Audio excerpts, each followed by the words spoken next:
हाय दोस्तों, आज की इस वीडियो में हम रियल नंबर चैप्टर के बारे में बात करने वाले हैं। रियल नंबर चैप्टर्स बहुत ही इंपॉर्टेंट चैप्टर है जो कि क्लास 10th मैथमेटिक्स का फर्स्ट चैप्टर है।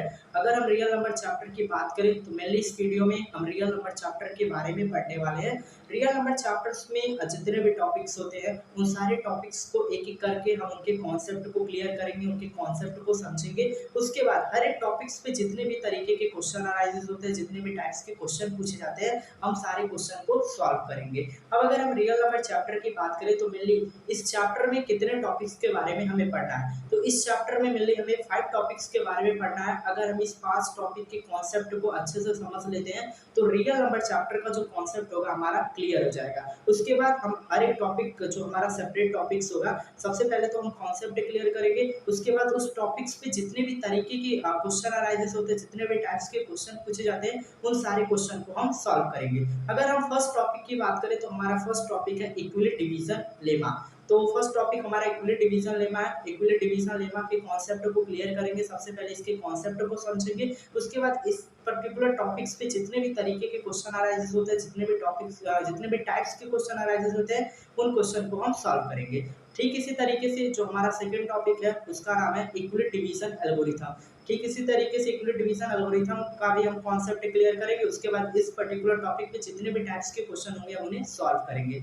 हमारा थर्ड टॉपिक है पर्टिकुलर है fundamental theorem of arithmetic. Fundamental theorem of arithmetic topic का भी हम सबसे पहले कॉन्सेप्ट अच्छे से समझेंगे। उसके बाद इस पर्टिकुलर टॉपिक पे जितने भी तरीके के क्वेश्चन पूछे जाएंगे, हम उन सारे क्वेश्चन को, जितने भी फॉर्म के क्वेश्चन होंगे, जितने भी टाइप्स के क्वेश्चन होंगे, सारे टाइप्स के क्वेश्चन को हम सॉल्व करेंगे। अब अगर हम फोर्थ टॉपिक की बात करें तो हमारा फोर्थ टॉपिक है रेशनल नंबर। रेशनल नंबर में सिर्फ हमें एक बेसिक सा रिजल्ट पढ़ना है, उस रिजल्ट के कॉन्सेप्ट को क्लियर करना, जो कि बहुत ही इजी है। उसके बाद जितने भी तरीके के क्वेश्चन होंगे हम उन्हें सॉल्व करेंगे on the basis of rational number. अब अगर हम फिफ्थ टॉपिक की बात करें तो हमारा फिफ्थ टॉपिक है इरेशनल नंबर। इरेशनल नंबर में मेनली हमें यहाँ पर भी एक बेसिक रिजल्ट के बारे में ही पढ़ना है जिसका नाम है लेमा। उस लेमा के हेल्प से हम इरेशनल नंबर को इरेशनल नंबर प्रूव करेंगे, तो ये भी बहुत ही इजी होने वाला है। तो सबसे पहले हम इरेशनल नंबर के कॉन्सेप्ट को समझेंगे। उसके बाद जितने भी तरीके के क्वेश्चन अराइजेस होते हैं, जितने भी टाइप्स के क्वेश्चन पूछे जाते हैं, जितने भी फॉर्म के क्वेश्चन होते हैं, हर एक टॉपिक पे, ठीक है, हर एक टॉपिक के सबसे पहले कॉन्सेप्ट समझे। उसके बाद हर एक टॉपिक पे जितने भी तरीके के क्वेश्चन पूछे जाते हैं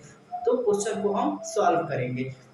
अब अगर हम बात करें तो मेनली ये फर्स्ट पार्ट है और यहाँ पर जो हमारा फर्स्ट टॉपिक है इक्विलिट डिवीजन लेमा। अब इक्विलिट डिवीजन लेमा के कॉन्सेप्ट को समझने वाले हैं सबसे पहले। उसके बाद इस पर्टिकुलर टॉपिक पे जितने भी तरीके के क्वेश्चन पूछे जाते हैं, जितने भी टाइप्स के, जितने भी फॉर्म के, हम उनके बारे में पढ़ने वाले हैं, उन सारे क्वेश्चन को सॉल्व करेंगे। बाकी के जो आपके रिमेनिंग 4 टॉपिक्स हैं, Euclid division, algorithm, fundamental theorem of arithmetic, rational number, irrational number, इन सारे टॉपिक्स के लिए हम पर्टिकुलर इन टॉपिक को नेक्स्ट पार्ट में कंटिन्यू करेंगे। इसका नेक्स्ट पार्ट में आपको जो पर्टिकुलर रिमेनिंग टॉपिक है उनका जो कॉन्सेप्ट है, पूरा कॉन्सेप्ट क्लियर, और जितने भी तरीके के न्यूमेरिकल जितने भी तरीके के क्वेश्चन अराइजेस होते हैं सारे कॉन्सेप्ट पे, वो आपको नेक्स्ट पार्ट में मिल जाएंगे। तो मेनली ये फर्स्ट पार्ट है और जहाँ पर हम इक्विलिट डिवीजन लेमा के बारे में पढ़ने वाले हैं, तो चलिए स्टार्ट करते हैं। अगर हम इक्विलिट डिवीजन लेमा की बात करें तो इक्विलिट डिवीजन लेमा जो आपका रियल नंबर चैप्टर है, इसका फर्स्ट टॉपिक है और ये हमारा फर्स्ट पार्ट होने वाला है, जहाँ पर हम इक्विलिट डिवीजन लेमा के कॉन्सेप्ट को अच्छे तरीके से क्लियर करेंगे। उसके बाद इस पर्टिकुलर टॉपिक्स पे जितने भी तरीके के क्वेश्चन अराइजेस होते हैं उन सारे क्वेश्चन को सॉल्व करेंगे।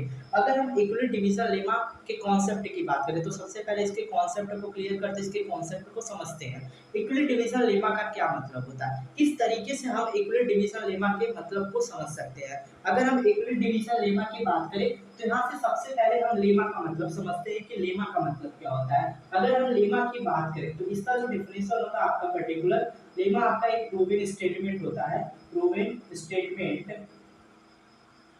Statement used for proving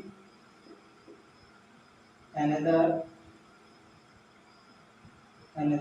statement। तो अगर हम लेमा की डिफिनेशन की बात करें तो ये पर्टिकुलर रहा आपका लेमा का डिफिनेशन कि लेमा का मतलब होता है, लेमा आपका एक प्रूवन स्टेटमेंट होता है जिसका यूज करके हम अनदर स्टेटमेंट को पर्टिकुलर प्रूव करते हैं। तो यहाँ से तो थोड़ा थोड़ा समझ में आ रहा है कि लेमा आपका भाई एक प्रूवन स्टेटमेंट हो गया और इसका यूज करके हम अनदर स्टेटमेंट को प्रूव करते हैं। अब लेमा का जो डिफिनेशन है या फिर लेमा का जो मतलब हम उसे एग्जाम्पल से समझते हैं। ठीक है, अगर हम एग्जाम्पल की बात कर ले हमने ट्रायंगल कंकरेंसी में पढ़ा हुआ है, एक पर्टिकुलर क्राइटेरिया होता है साइड एंगल साइड, ठीक है। ट्रायंगल कंकरेंसी में इस पर्टिकुलर क्राइटेरिया के बारे में हमने क्लास 9th में पढ़ा था, साइड एंगल साइड।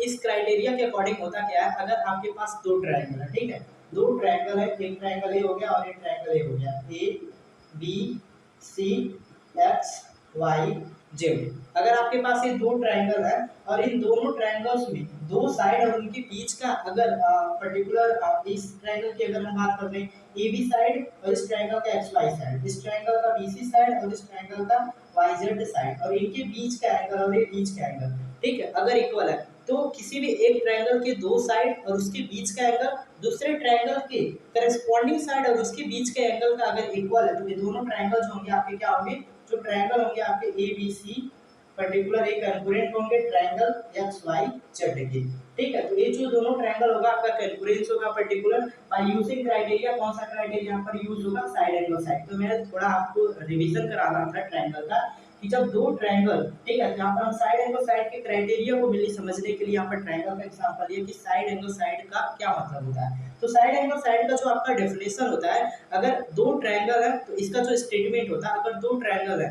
ठीक है, एक ट्रायंगल के दो साइड और उसके बीच का एंगल दूसरे ट्रायंगल के वो दोनों साइड, ठीक है, करस्पॉन्डिंग साइड, जो साइड इसका सेम ट्रायंगल का उस पर्टिकुलर दूसरे ट्रायंगल का साइड करस्पॉन्डिंग साइड और उनके बीच का एंगल अगर इक्वल है तो दोनों ट्रायंगल आपके कैंकुरेंस होंगे, ठीक है। और जो क्राइटेरिया वहां पर यूज होगा that is known as side angle side. तो ये आपका एक प्रूवन स्टेटमेंट है, ठीक है, होंगे प्रूव। अगर ऐसा होता है दो ट्रायंगल के मेनली एक ट्रायंगल का दो साइड उसके बीच का एंगल, दो करस्पॉन्डिंग ट्रायंगल की अगर बात करें तो जो करस्पॉन्डिंग साइड है और उसके बीच का एंगल अगर इक्वल हो गए तो वो साइड एंगल साइड से क्या होंगे, कैंकुरेंस होंगे। तो ये जो स्टेटमेंट होगा आपका एक प्रूवन स्टेटमेंट है भाई, हम इसे तो प्रूव तो कर नहीं रहे ना, बस स्टेटमेंट क्या है, हमने पर्टिकुलर स्टेटमेंट हमें बताया कि अगर ऐसा होता है किसी भी दो ट्रायंगल में तो हम वो ट्रायंगल क्या होगा आपका कैलकुलेट होगा और इस क्राइटेरिया के हेल्प से। तो that is known as lemma. ये भी आपका एक तरीके का लेमा ही है साइड एंगल साइड जो क्राइटेरिया, क्योंकि ये भी आपका एक प्रूवन स्टेटमेंट है और इस स्टेटमेंट का यूज करके हमारे कई सारे ऐसे क्वेश्चन होते हैं ट्रायंगल कैलकुलेसी पे जो साइड एंगल साइड पे बेस्ड होते हैं, हम उन्हें प्रूव करते हैं। सेम लेमा का भी यही मतलब था कि लेमा एक प्रूवन स्टेटमेंट है जिसका यूज करके हम अनदर स्टेटमेंट को प्रूव करते हैं। एग्जांपल पे हमने साइड एंगल साइड क्राइटेरिया को लिया कि एक पर्टिकुलर स्टेटमेंट हमें ट्रायंगल कंकरेंसी में बताया गया है कि अगर दो ट्रायंगल है, एक ट्रायंगल का दो साइड उसके बीच का एंगल दूसरे ट्रायंगल जो है उसका करस्पॉन्डिंग साइड अगर दो साइड और उसके बीच का एंगल इक्वल है तो दोनों ट्रायंगल्स होंगे आपके कंकरेंस होंगे। तो एक पर्टिकुलर स्टेटमेंट है कि नहीं, एक स्टेटमेंट है जिसे साइड एंगल साइड क्राइटेरिया कहा जाता है। अब इस क्राइटेरिया का यूज करके कई ऐसे सारे ट्रायंगल कंकरेंसी पे क्वेश्चन होते हैं जहां पर साइड एंगल साइड का मेनली क्राइटेरिया का यूज किया जाता है और उस ट्रायंगल को कैलकुलेट किया जाता है। तो यहाँ पर क्या है, प्रूवन स्टेटमेंट, और इस स्टेटमेंट का यूज करके हम कई सारे स्टेटमेंट अनदर स्टेटमेंट को प्रूव करते हैं। तो that is the example of lemma. ये भी आपका एक तरीके का लेमा होता है। तो लेमा का तो मतलब समझ में आ गया होगा, बहुत ज्यादा गर्मी है।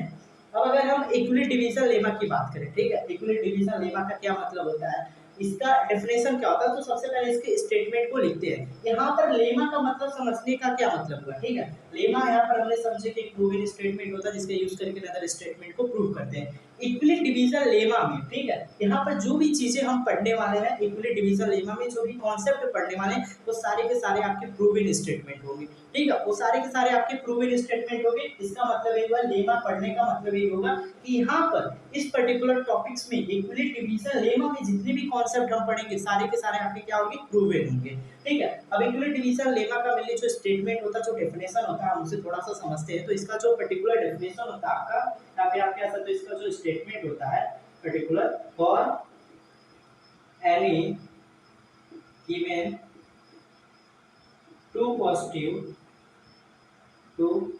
Positive integer a and b, their exit unique whole number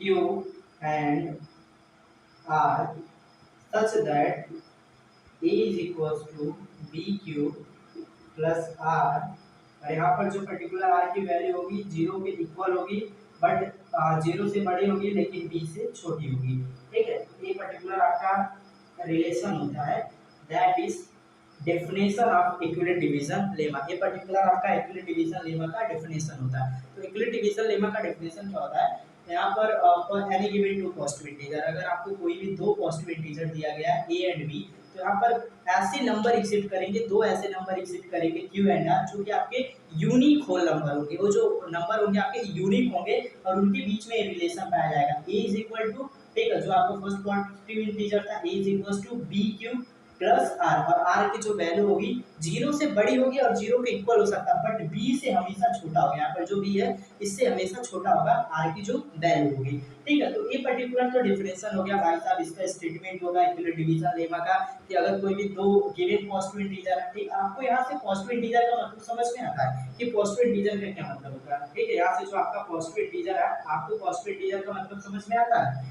देखो, पॉजिटिव का तो मतलब समझ में आता है प्लस साइन, बट इंटीजर का क्या मतलब होता है, जितने भी काउंटिंग नंबर्स होते हैं 1 2 3 और होल नंबर आप या फिर जीरो कह सकते हो, और जो नेगेटिव काउंटिंग नंबर होते हैं -1 -2 -3 0 और 1 2 3, ये जो पूरे नंबर का जो कलेक्शन होता है उसे इंटीजर बोला जाता है। और पॉजिटिव इंटीजर का मतलब हो गया सिर्फ हमें वो इंटीजर लेना है जो पॉजिटिव है, जिनके आगे प्लस साइन लगा, जैसे 3 4 5 6 7, ये ऐसे इंटीजर है जिनके आगे प्लस साइन लगा, ठीक है।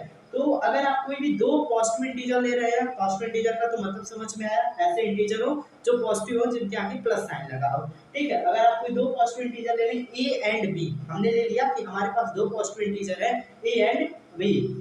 अब क्या कह रहा है कि इस पर्टिकुलर ए एंड बी के लिए आपके दो नंबर ऐसे एक्सिस्ट करेंगे, ठीक है। दो नंबर को भी इसने ले लिया है क्यू एंड आर, ठीक है। तो ए एंड बी जो हमने नंबर लिया, जो पॉजिटिव इंटीजर लिया, उसके लिए पर्टिकुलर दो आपके नंबर एक्सिस्ट करेंगे होल नंबर, जो कि आपके यूनिक होंगे, ठीक है। और यूनिक होने के साथ साथ इनके बीच में एक पर्टिकुलर रिलेशन पाया जाएगा, a is equal to B Q plus R, और आर की जो वैल्यू होगी जीरो के इक्वल और जीरो से बड़ी बट बी से छोटा होगा। तो इसका स्टेटमेंट हो गया, इसका डेफिनेशन हो गया। अभी आपको पूरे अच्छे तरीके से समझ में आ नहीं रहा होगा, तो हम इसे एग्जांपल से समझते हैं, ठीक है। अगर हम दो पॉजिटिव इंटीजर की जगह ए एंड बी की जगह दो पॉजिटिव इंटीजर ले ले, ए की जगह 2 ले ले, बी की जगह 7 ले ले, ठीक है। अगर हम बात करें दो पॉजिटिव इंटीजर ले ले particular, a is equal to 2 and b is equal to 7, तो हमने दो पॉजिटिव इंटीजर ले लिया, a के जगह पे हमने 2 लिया और b के जगह पे हमने 7 लिया, ठीक है। तो दो पॉजिटिव इंटीजर हमारे पास आ गया 2 एंड 7। अब इस जो हमने दो पॉजिटिव इंटीजर 2 एंड 7 लिया है, इसके लिए दो ऐसे नंबर एक्सिस्ट करेंगे होल नंबर जो कि यूनिक होंगे, और इनके बीच में पर्टिकुलर रिलेशन जो होगा सेटिस्फाई करेगा। ये रिलेशन में अगर हम उस पर्टिकुलर नंबर को रखेंगे तो वहां से जो पर्टिकुलर रिलेशन होगा आपका सेटिस्फाई हो जाएगा, ठीक है। अब मेरे लिए हमें करना क्या है, हमने दो पॉजिटिव इंटीजर ले लिया, अब हम 2 को 7 से डिवाइड करते हैं, ठीक है। अगर हम 2 को 7 से डिवाइड करते हैं, यहाँ से 2 7 3 टाइम जाएगा 6, और यहाँ से 1 आपका पर्टिकुलर रिमाइंडर बच जाएगा, ठीक है। तो हमने दो पॉजिटिव इंटीजर लिया, 2 को 7 से डिवाइड किया, 3 टाइम गया, और 6 यहाँ से पर्टिकुलर 6 माइनस हुआ, 1 आपका रिमाइंडर आ गया। अब अगर हम बात करें यहाँ पर, ठीक है, तो अगर हमने 2 को क्या है a इज इक्वल टू 2, हमने 2 को a लिया हुआ है, 7 को हमने b लिया हुआ है, ठीक है। b इज इक्वल टू कितना है 7। अब अगर हम बात करें यहाँ से 3 को, अगर हम 3 को q ले लें, ठीक है, 3 इज इक्वल टू क्या है q, और 1 जो है आपका r के इक्वल है। तो यहाँ से हमने दो पॉजिटिव इंटीजर लिया 2 and 7, a is equal to 2, b is equal to 7, हमने 7 को 2 से डिवाइड किया, 3 टाइम गया, और यहाँ से 1 रिमाइंडर बचा। तो हमने a इज इक्वल टू 2 लिया था, b इज इक्वल टू 7, जो हमारा कोशिएंट आ रहा है 3, हम उसे q के इक्वल ले लें, और जो हमारा रिमाइंडर आ रहा है हम उसे r के इक्वल ले लें। अब इस चीज को इस रिलेशन में प्लेस करें, देखते हैं क्या इस रिलेशन में सेटिस्फाई करेगा या फिर नहीं, ठीक है। तो हम यहाँ पर प्लेस करते हैं इस पर्टिकुलर रिलेशन में। अगर हम इस रिलेशन में प्लेस करेंगे तो a हमारा कितना है particular 2 is equal to, b कितना हमारा 7, q कितना हमारा पर्टिकुलर 3, b हमारा 7 है, हाँ b 7 नहीं, यहाँ से हमने थोड़ा उल्टा कर दिया, हमें a इज इक्वल टू 7 लेना है, a इज इक्वल टू 7 और b हमारा 2 रहना चाहिए, ठीक है। a जो हमने पॉजिटिव इंटीजर लिया था उसे थोड़ा उल्टा हमने ले लिया था, हमारा a इज इक्वल टू 7 रहना चाहिए और b इज इक्वल टू 2, तो यहाँ से पर्टिकुलर a जो होगा आपका b हो जाएगा, ठीक है। ये b है और ये आपका a है, ठीक है। तो हमें a इज इक्वल टू 7 लेना था, b इज इक्वल टू, हमें b से a को डिवाइड करना था, मतलब 2 से 7 को डिवाइड करना था, 3 टाइम डिवाइड होगा और यहाँ से रिमाइंडर 1 बचेगा। तो b इज इक्वल टू 2 हमने ले लिया, a इज इक्वल टू 7, 3 को हमें q ही लेना है और 1 को हमें r लेना है, ठीक है। अब अगर हम यहाँ से देखें a is equal to dq plus r है, तो a हमने कितना लिया हुआ है particular 7 is equal to b कितना हमारा, यहाँ से b आपको दिख रहा है और यहाँ से भी दिख रहा है, b हमारा है 2 इंटू q हमारा कितना है 3 प्लस r की वैल्यू कितनी है 1। अब अगर हम इसे सिंपलीफाई करेंगे 2 3 जा 6 प्लस 1 तो 7 इज इक्वल टू 7। यहाँ से आप देखोगे इस रिलेशन में सिंपलीफाइड कर जा रहा है और जो r की वैल्यू है, r की वैल्यू 0 से बड़ी है बट b से छोटी, b की कितनी है 2, तो b से छोटी है, तो यहाँ से r का कंडीशन भी अप्लाई हो रहा है। तो इस पर्टिकुलर इक्वेशन में ये जो हमने एग्जांपल दिया सिंपलीफाई कर जा रहा है। तो आपको पर्टिकुलर यूनिट डिवीजन लेमा का मतलब समझ में आ जाए कि अगर आपका एक एग्जांपल इसमें सिंपलीफाई कर जा रहा है तो ये एक आपका प्रूवन स्टेटमेंट है। दो पॉजिटिव इंटीजर हमने भाई साहब दिया, दो positive integer 7 and 2, a is equal to 7 लिया, b इज इक्वल टू 2 लिया। अब कह रहा है कि यहाँ पर दो ऐसे नंबर एक्सेप्ट करेंगे q एंड r जो इस रिलेशन को सेटिस्फाई करें। हमने 7 को 2 से डिवाइड किया और हमें वो दो पर्टिकुलर जो आपके यूनिक होल नंबर थे हमें मिले नहीं, और जब हमने इस इक्वेशन में प्लेस किया तो वो जो नंबर हमें मिले इस इक्वेशन में प्लेस करने के बाद उस इक्वेशन को सेटिस्फाई भी कर रहे हैं। इसका मतलब ये आपका एक प्रूवन स्टेटमेंट है, ठीक है। तो यहाँ से ये जो आपका रिलेशन है बहुत ही ज़्यादा इंपॉर्टेंट रहने वाला है, क्योंकि जो मैथमेटिकल कैलकुलेशन हो गया, जैसे अगर आपको 2 3 वैल्यू दी गई, आपको फोर्थ वैल्यू अननोन वैल्यू से फाइंड आउट करना है, तो उसके लिए एक अलग से होता है। मैं अभी एक पूरी स्पेस बची नहीं है, अभी देखता हूँ साइड में हो जाए तो मैं बताता हूँ, ठीक है। बाकी ये जो स्टेटमेंट आपका बहुत ही ज़्यादा इंपॉर्टेंट है, आप इस स्टेटमेंट को याद रखना है, is equal to bq plus r, और जहाँ पर r की वैल्यू 0 की इक्वल 0 से बड़ी बट p से छोटा होगा। अब इसे याद करने का एक और तरीका होता क्या है, हमने जब यहाँ पर डिवाइड कर रहे थे तो हमने 2 को 2 से 7 को हमने डिवाइड किया 2 से, ठीक है, और यहाँ से हमारा कितना आया कोशेंट 3 आया, रिमाइंडर r आया। तो यहाँ से अगर हम बात करें 2 को क्या बोलते हैं, जो डिवाइड करता है उसे डिवाइजर बोलते हैं, और जिसे डिवाइड करते हैं उसे डिवाइडेंट बोलते हैं। तो 2 आपका क्या हो गया डिवाइजर, 7 डिवाइडेड, 3 आपका कोशेंट है और 1 आपका रिमाइंडर है। तो हम इसी इस तरीके से यहाँ पर पर्टिकुलर लिख रहे हैं, स्पेस नहीं है, ठीक, यहाँ पर लिख रहे हैं, इसे थोड़ा इरेज करते हैं, यहाँ से लिख रहे हैं। तो यहाँ से हमने 7 क्या है, 7 को हम डिवाइड कर रहे हैं, तो 7 हमारा क्या हो गया डिवाइडेड। किसी जो हमारा b है, ये क्या है, जो हमने b लिया था पर्टिकुलर, हमारा a था 7 और 7 जो हमारा है डिवाइडेड है। अब अगर हम b की बात करें तो b हमारा 2 है और ये आपका क्या है डिवाइजर इनटू हमने यहाँ पर पर्टिकुलर q, यहाँ पर q हमारा क्या है कोशिएंट, ठीक है, q क्या है कोशिएंट पर्टिकुलर, यहाँ से तो समझ में आ रहा है, एंड देन प्लस यहाँ से r क्या है आपका r1 आ रहा है, तो ये आपका रिमाइंडर है, ठीक है, रिमाइंडर। ए पर्टिकुलर चीज that statements are the most important, याद करने के लिए बहुत ही ज्यादा जरूरी होता है ये स्टेटमेंट, ठीक है। इस स्टेटमेंट की अगर हम बात करें तो स्टेटमेंट में divided is equal to divisor into quotient plus reminder, और इसी चीज को इक्वली डिवीजन लेमा बोला जाता है। जितने भी मैथमेटिकल कैलकुलेशन आपको करने होंगे, जैसे आपको यहाँ पर 3 वैल्यू दी गई है और फोर्थ अननोन वैल्यू आपको फाइंड आउट करना है, तो आप इस फार्मूले का यूज करेंगे। बट अगर आपको इक्वली डिवीजन लेमा पे कई सारे ऐसे क्वेश्चन होते हैं जहाँ पर मेनली हमें प्रूफ करने होते हैं, तो उस कंडीशन में हम इस इक्वेशन को याद रखेंगे, इसी चीज का यूज करके सारे प्रूविंग वाले क्वेश्चन आपके सॉल्व होंगे। बाकी मैथमेटिकल कैलकुलेशन करना है तो आपको याद रखना है। बाकी ये आपका मोस्ट इंपॉर्टेंट है, divided is equal to divisor into quotient plus reminder, आपका ये याद रहेगा तो आपका इक्वली डिवीजन लेमा का जो कॉन्सेप्ट है क्लियर है। इसी चीज को इक्वली डिवीजन लेमा बोला जाता है, ठीक है। अब यहाँ से इस चीज को थोड़ा देख भी लेते क्या ये काम करता है फिर नहीं। हमारा डिवाइडेंड कितना था, डिवाइडेंड था हमारा भाई साहब 7,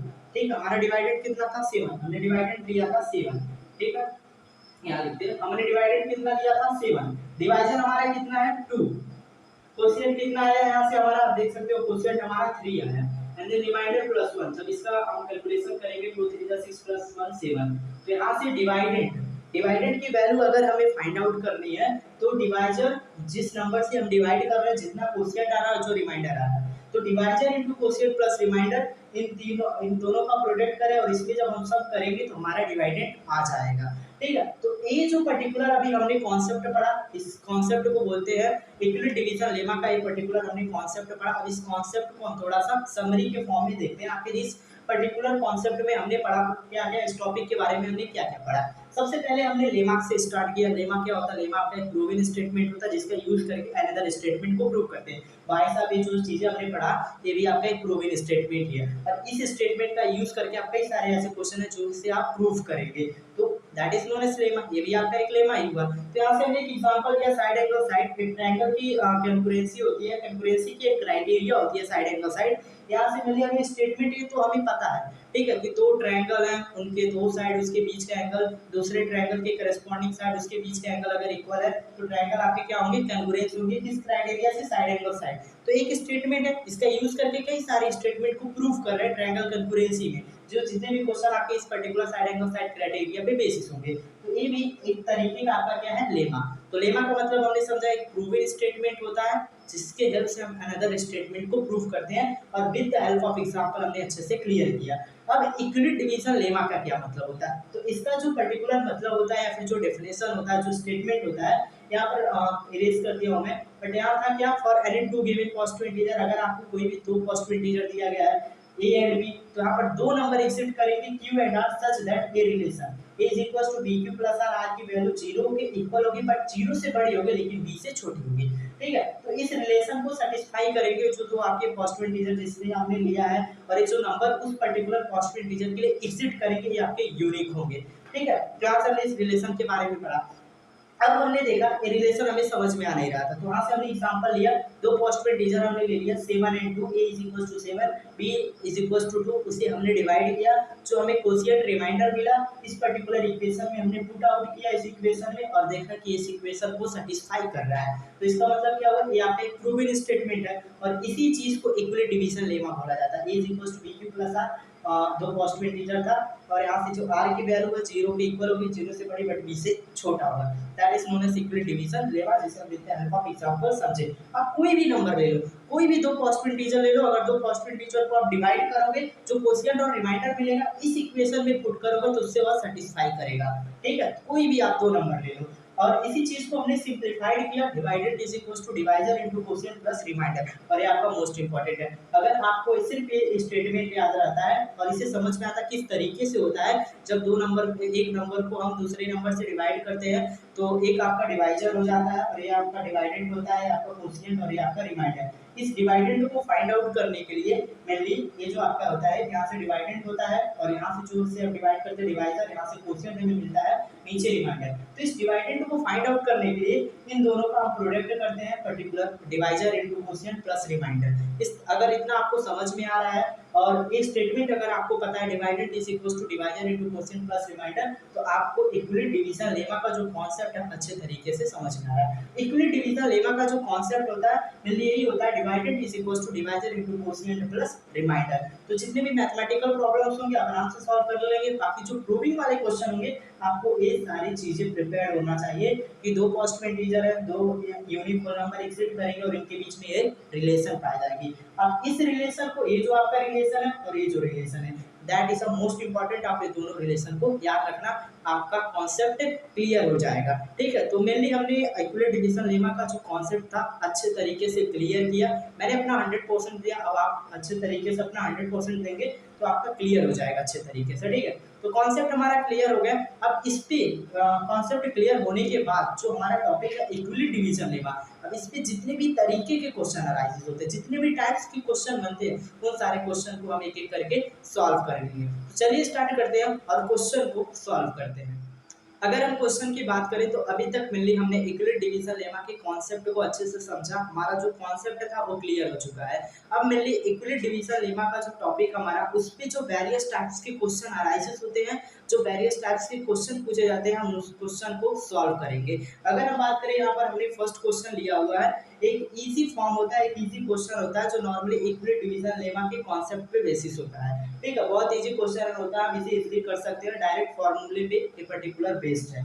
अगर हम क्वेश्चन की बात करें तो हमारा क्वेश्चन क्या है, तो क्वेश्चन हमारा है a number been divided by 61, ठीक है। यहाँ पर कहा क्या जा रहा है, एक नंबर है जिसे हम 61 से डिवाइड कर रहे हैं और हमें क्या मिला है, गिव्स 27 एज अ कोशिएंट, हमें 27 मिल रहा है कोशिएंट, और यहाँ से हमें 32 रिमाइंडर मिल रहा है, ठीक है। तो क्वेश्चन हमने कहने का क्या मतलब हुआ, क्वेश्चन का क्या मतलब हुआ, सबसे पहले तो हम क्वेश्चन को समझते हैं। क्वेश्चन कह रहा है कि एक नंबर है पर्टिकुलर, एक नंबर है जिसे हम 61 से डिवाइड कर रहे हैं और हमें कोशिएंट 27 मिल रहा है और रिमाइंडर 32, हमें इस नंबर को फाइंड आउट करना है। ठीक है। अब अगर हम इसके सॉल्यूशन की बात करें, सॉल्यूशन अगर पर्टिकुलर हम नंबर को x मान लें, लेट द नंबर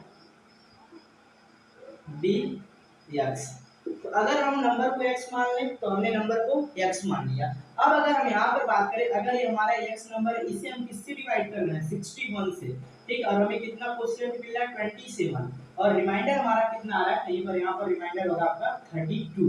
ठीक है। तो x हमने एक नंबर लिया, एक नंबर था पर्टिकुलर जिसे हम 61 से डिवाइड कर रहे हैं और यहाँ पर हमें 27 क्वोशिएंट मिल रहा है, 32 रिमाइंडर। अब इसे क्या बोला जाता है मेनली, ये जो 61 है जिसे हम मेनली x को डिवाइड कर रहे हैं। ठीक है। तो 61 को हम बोलेंगे डिवाइजर और x क्या हमारा, x को हम मेनली डिवाइड कर रहे हैं तो उसे हम बोलेंगे डिवाइडेंड। 27 हमारा क्वोशिएंट दिया हुआ है और 32 हमारा रिमाइंडर भी दिया हुआ है। तो यहाँ पर हमने नंबर क्या माना x, तो हमने नंबर x ले लिया। अब यहाँ से हमें क्वेश्चन में दिया क्या क्या है, 61 आपका डिवाइजर है। हियर अगर हम यहाँ पर बात करें तो हमारा जो डिवाइजर है, डिवाइजर इज इक्वल्स टू 61। ठीक है। क्वोशिएंट कितना हमारा, यहाँ पर क्वेश्चन में आप देख सकते हैं क्वोशिएंट हमारा दिया है 27। क्वोशिएंट जो हमारा है 27 और पर्टिकुलर रिमाइंडर हमारा कितना है, रिमाइंडर हमारा 32। ठीक है। तो यहाँ से हमने पर्टिकुलर निकाल लिया और ये जो हमारा x पर्टिकुलर ये आपका डिवाइडेंड है। तो यहाँ से हमें चार चीजों के बारे में पता चला गया, dividend, divisor, quotient and reminder. हमें निकालना क्या है, डिवाइडेंड को, जो नंबर है वो डिवाइडेंड होगा, जैसे हमने x लिया तो हमें x को फाइंड आउट करना है। अब हमने इक्विवेलेंट डिवीजन लेमा में पढ़ा था, according to equivalent division lemma, हमने इक्विवेलेंट डिवीजन लेमा में पढ़ा था पर्टिकुलर जो आपका डिवाइडेंड होता है, डिवाइडेंड मतलब x, इसे डिवाइडेंड बोलते हैं। जो आपका डिवाइडेंड होता है ये divisor into quotient plus reminder. ठीक है। तो यहाँ से हमने पर्टिकुलर इक्विवेलेंट डिवीजन लेमा में पढ़ा हुआ था कि जो हमारा डिवाइडेंड होता है वो डिवाइजर इनटू क्वोशिएंट, जो आपका डिवाइजर होगा क्वोशिएंट, इन दोनों का प्रोडक्ट और रिमाइंडर के सम के इक्वल होता है। ठीक है। अब यहाँ से अगर ये रिलेशन हमें पता है और इस चीज को हमने इक्विवेलेंट डिवीजन लेमा में पढ़ा था। ठीक। तो रिलेशन अब हमें पता है, हमें करना क्या है, डिवाइडेंड की जगह पे x को प्लेस करना है, डिवीजर की जगह पे 61 को, क्वोशिएंट हमारा है 27 और रिमाइंडर हमारा है 32। तो यहाँ पर जो पर्टिकुलर इक्वेशन हमें मिला है, हम यहाँ पर इस वैल्यू को पुट आउट करेंगे और x के वैल्यू को इजीली हम फाइंड आउट कर लेंगे। तो हमारा डिवाइडेंड कितना है, डिवाइडेंड हमारा है x, यहाँ से हमारा डिवाइजर कितना है 61 इनटू पर्टिकुलर क्वोशिएंट हमारा कितना है 27 एंड देन प्लस रिमाइंडर है 32। तो यहाँ पर मान लीजिए अगर हम बात करें जब प्रोडक्ट हम करेंगे 61 का, पर्टिकुलर यहाँ से हम प्रोडक्ट कर लेते हैं 61 का 27 में, 7 42 2 12, यहाँ से 7 4 6 1। तो यहाँ से इनका जो प्रोडक्ट आएगा आपका पर्टिकुलर, अगर हम इनके प्रोडक्ट की बात करें 61 इंटू 27 तो ये आ जाएगा आपका 1647 और यहाँ से आप 32 को आपको ऐड करना है तो 7 2 9 एंड देन 4 3 7 6 1। तो x इज इक्वल टू हमें कितना मिल रहा है 1679। ठीक है। 1679 हमें मिल रहा है 1679।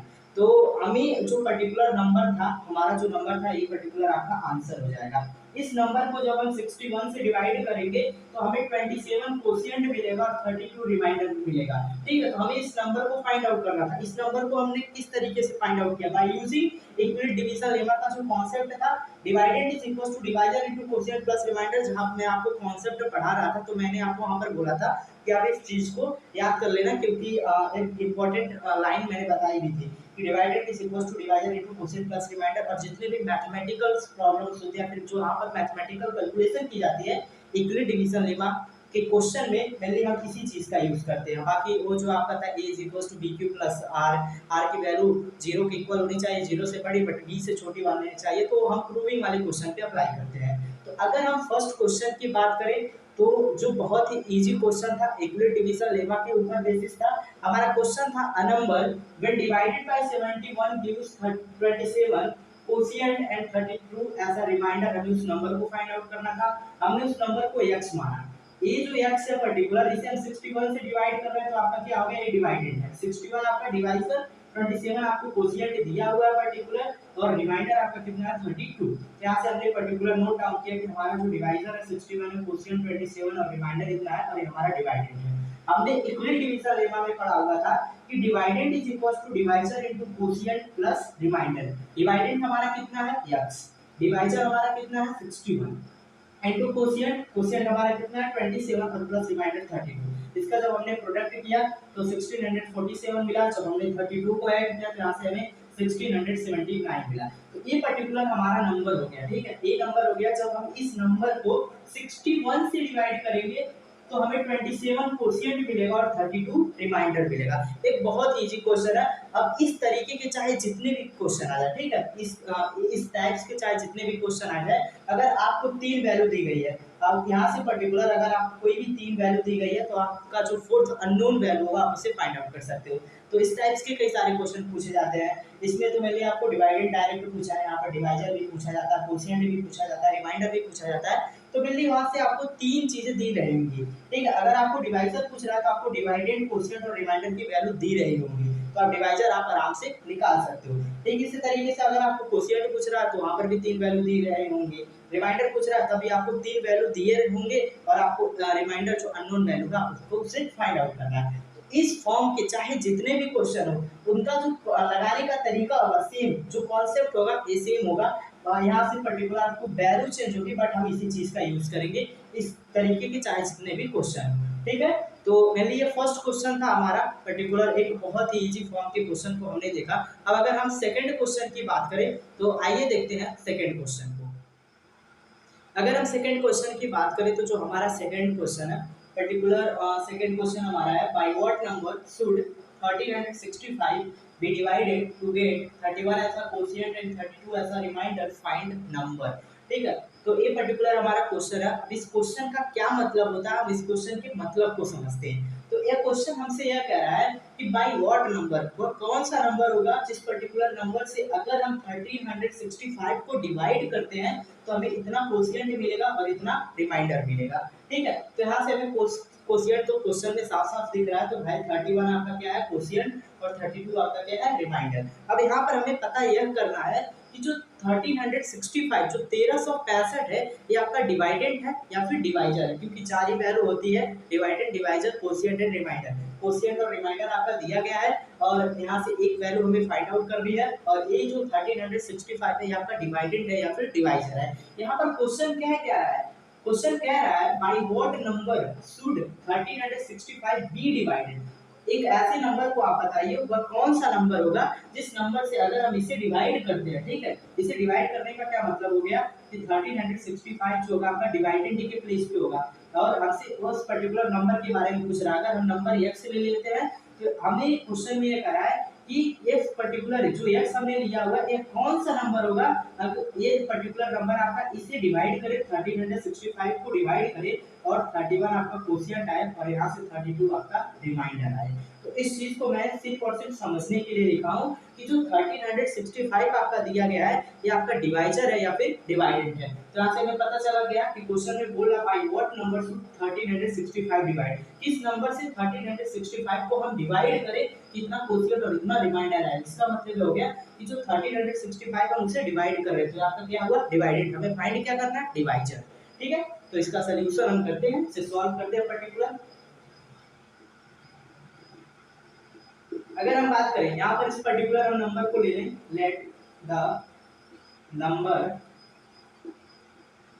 Is equals to yes. अगर हम नंबर को x ले लेते हैं तो यहाँ से हमें पर्टिकुलर क्वेश्चन में हमें दिया हुआ है डिवाइडेंड, कोशिएंट और रिमाइंडर। तो हम इसे नोट करते हैं हियर, यहाँ पर जो आपका डिवाइडेंड है डिवाइडेंड इज इक्वल्स टू 1365, यहाँ पर जो आपका कोशिएंट है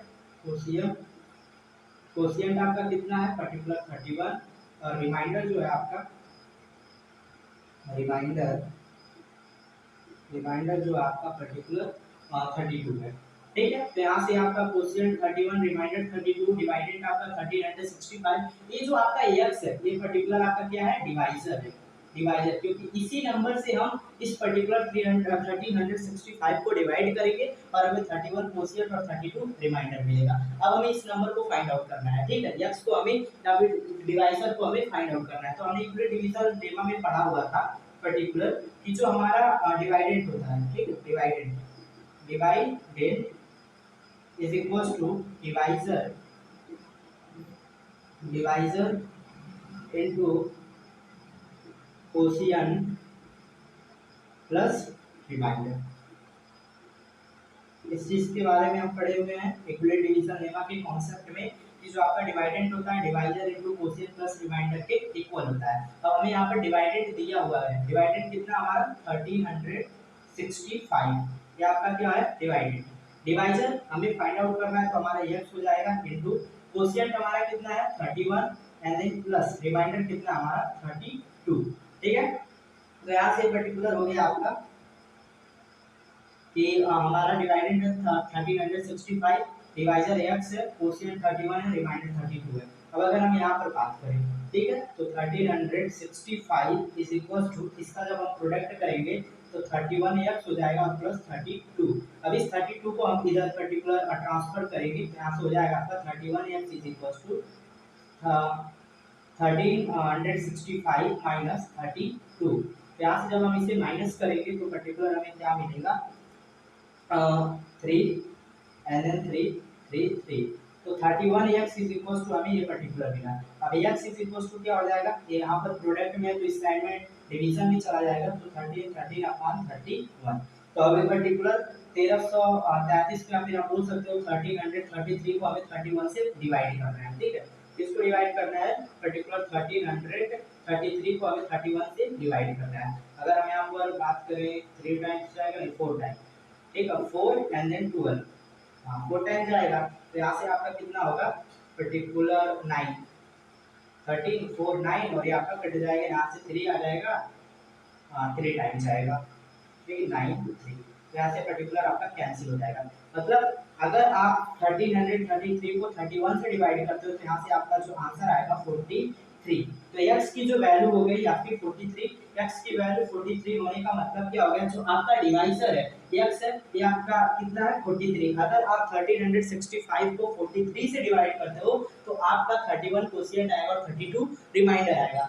ये जो हमारा फर्स्ट क्वेश्चन था इसी फॉर्म का था, लेकिन हम वहाँ पर डिवाइडेंड को फाइंड आउट कर रहे थे और यहाँ पर हम इस चीज को फाइंड आउट कर रहे हैं डिवाइजर को। तो अब इस फॉर्म में चाहे जितने क्वेश्चन आपको मिले सेम इसी तरीके से आप क्वेश्चन को सॉल्व करेंगे। वैल्यू चेंज होगी, आपको 3 वैल्यू दिए रहेंगे, आपको एक अननोन वैल्यू को फाइंड आउट करना होगा।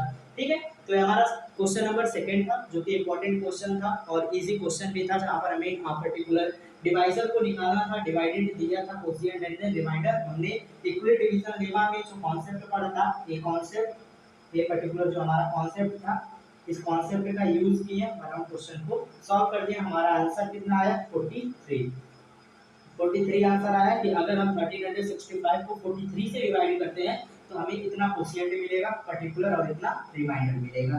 ठीक है, तो हमने सेकंड क्वेश्चन के बारे में अच्छे से पढ़ा, किस तरीके से हम इसे सॉल्व करेंगे, स्टेप बाय स्टेप अच्छे से समझा। अब अगर हम थर्ड क्वेश्चन की बात करें तो चलिए देखते हैं थर्ड क्वेश्चन को। अगर हम थर्ड क्वेश्चन की बात करें तो हमारा जो थर्ड क्वेश्चन है यह प्रूविंग से रिलेटेड है। हमें मेनली थर्ड क्वेश्चन में प्रूव करना है या फिर शो करना है। तो थर्ड क्वेश्चन को पढ़ते हैं और इस क्वेश्चन को समझते हैं, आखिर इस क्वेश्चन में हमें प्रूव क्या करना है। तो जो हमारा क्वेश्चन है particular, so that every positive even integer is of the form 2m and every positive odd integer is of the form 2m + 1 where m is some positive integer.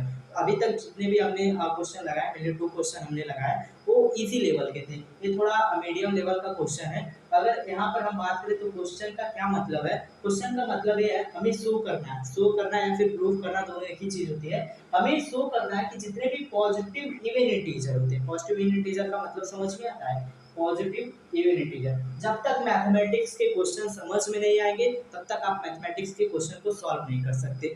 तो पॉजिटिव इवन इंटीजर का मतलब हो गया ऐसे integer जो आपके positive हो और 2 से डिविजिबल हो। ठीक है, जैसे आप एग्जांपल के तौर पे ले सकते हो 4, 6, 8, ये जो आपके हैं पर्टिकुलर इंटीजर जो कि पॉजिटिव इंटीजर और ये 2 से डिविजिबल है, तो ये आपके क्या होंगे पॉजिटिव इवन इंटीजर। तो पॉजिटिव इवन इंटीजर ऐसे इंटीजर होते हैं जो कि पॉजिटिव हो आपके और 2 से डिविजिबल हो, जैसे 4, 6, 8, 10, 12, तो ये सारे क्या आपके पॉजिटिव इवन इंटीजर। तो हमें शो क्या करना है कि जितने भी पॉजिटिव इवन इंटीजर होते हैं वो 2m के फॉर्म में एग्जिस्ट करते हैं। किस फॉर्म में एग्जिस्ट करते हैं? 2m के फॉर्म में, 2m के फॉर्म में पाए जाते हैं। और यहाँ पर हमारा जो सेकेंड पार्ट हमें प्रूव करना है, every positive odd integer. Every positive odd integer का क्या मतलब हो गया? आपका इंटीजर एक पर्टिकुलर इंटीजर हो, वो आपका पॉजिटिव हो और 2 से डिविजिबल ना हो। 3 हो गया, 5 हो गया, ये आप 3, 5, 7, 9, 11, ये जो आपके पर्टिकुलर पॉजिटिव इंटीजर होते हैं, ये 2 से डिविजिबल नहीं होते, तो इन्हें पॉजिटिव ओड इंटीजर बोला जाता है। ठीक है, तो पॉजिटिव ओड इंटीजर का मतलब आपको समझ में आया और पॉजिटिव इवन इंटीजर का मतलब समझ में आया। तो सबसे पहले हमें प्रूव करना है कि जो पॉजिटिव इवन इंटीजर है, ऐसे इंटीजर जो कि पॉजिटिव और 2 से डिविजिबल हो जाए वो 2m के फॉर्म में एग्जिस्ट करेंगे। और सेकंड पार्ट हमें प्रूव करना है जो पॉजिटिव ओड इंटीजर हो, ऐसे इंटीजर जो कि पॉजिटिव हो और 2 से डिविजिबल ना हो, जैसे 3, 5, 7, 9, 11, 13, 15, 17, 19, ऐसे वो किस फॉर्म में एग्जिस्ट करेंगे? 2m+1 के फॉर्म में एग्जिस्ट करेंगे हर एक पॉजिटिव ओड इंटीजर। आप चाहे किसी भी पॉजिटिव ओड इंटीजर की बात करो, आप इसी फॉर्म में एग्जिस्ट करेगा, और आप चाहे किसी भी पॉजिटिव इवन इंटीजर की बात करो, वो आपका इस फॉर्म में एग्जिस्ट करेगा। हमें इस चीज को प्रूव करना है। ठीक है, where m is a some positive integer, जहां पर m आपको जस्ट एक पॉजिटिव इंटीजर ले लिया गया, तो इसका कोई मतलब नहीं है। ठीक है, तो हमें मेनली प्रूफ क्या करना है कि जितने भी पॉजिटिव इवन इंटीजर होते हैं 2m के फॉर्म में एग्जिस्ट करते हैं, और जितने पॉजिटिव ओड इंटीजर होते हैं 2m+1 के फॉर्म में एग्जिस्ट करते हैं। अब इस क्वेश्चन को प्रूफ करने के लिए मेनली हमें एक अलग से पॉजिटिव इंटीजर लेना पड़ेगा। ठीक है, तो इस क्वेश्चन को प्रूफ करते हैं। इस क्वेश्चन का जो आपका सोल्यूशन होगा, अगर सोल्यूशन की बात करें तो हमें एक अलग से पॉजिटिव इंटीजर लेना पड़ेगा। Let n be a positive integer. ठीक है, तो यहाँ से हमें एक अलग से पॉजिटिव इंटीजर लेना पड़ेगा, तो हमने n को एक पॉजिटिव इंटीजर लिया। ठीक है, यह हमारा एक पॉजिटिव इंटीजर है।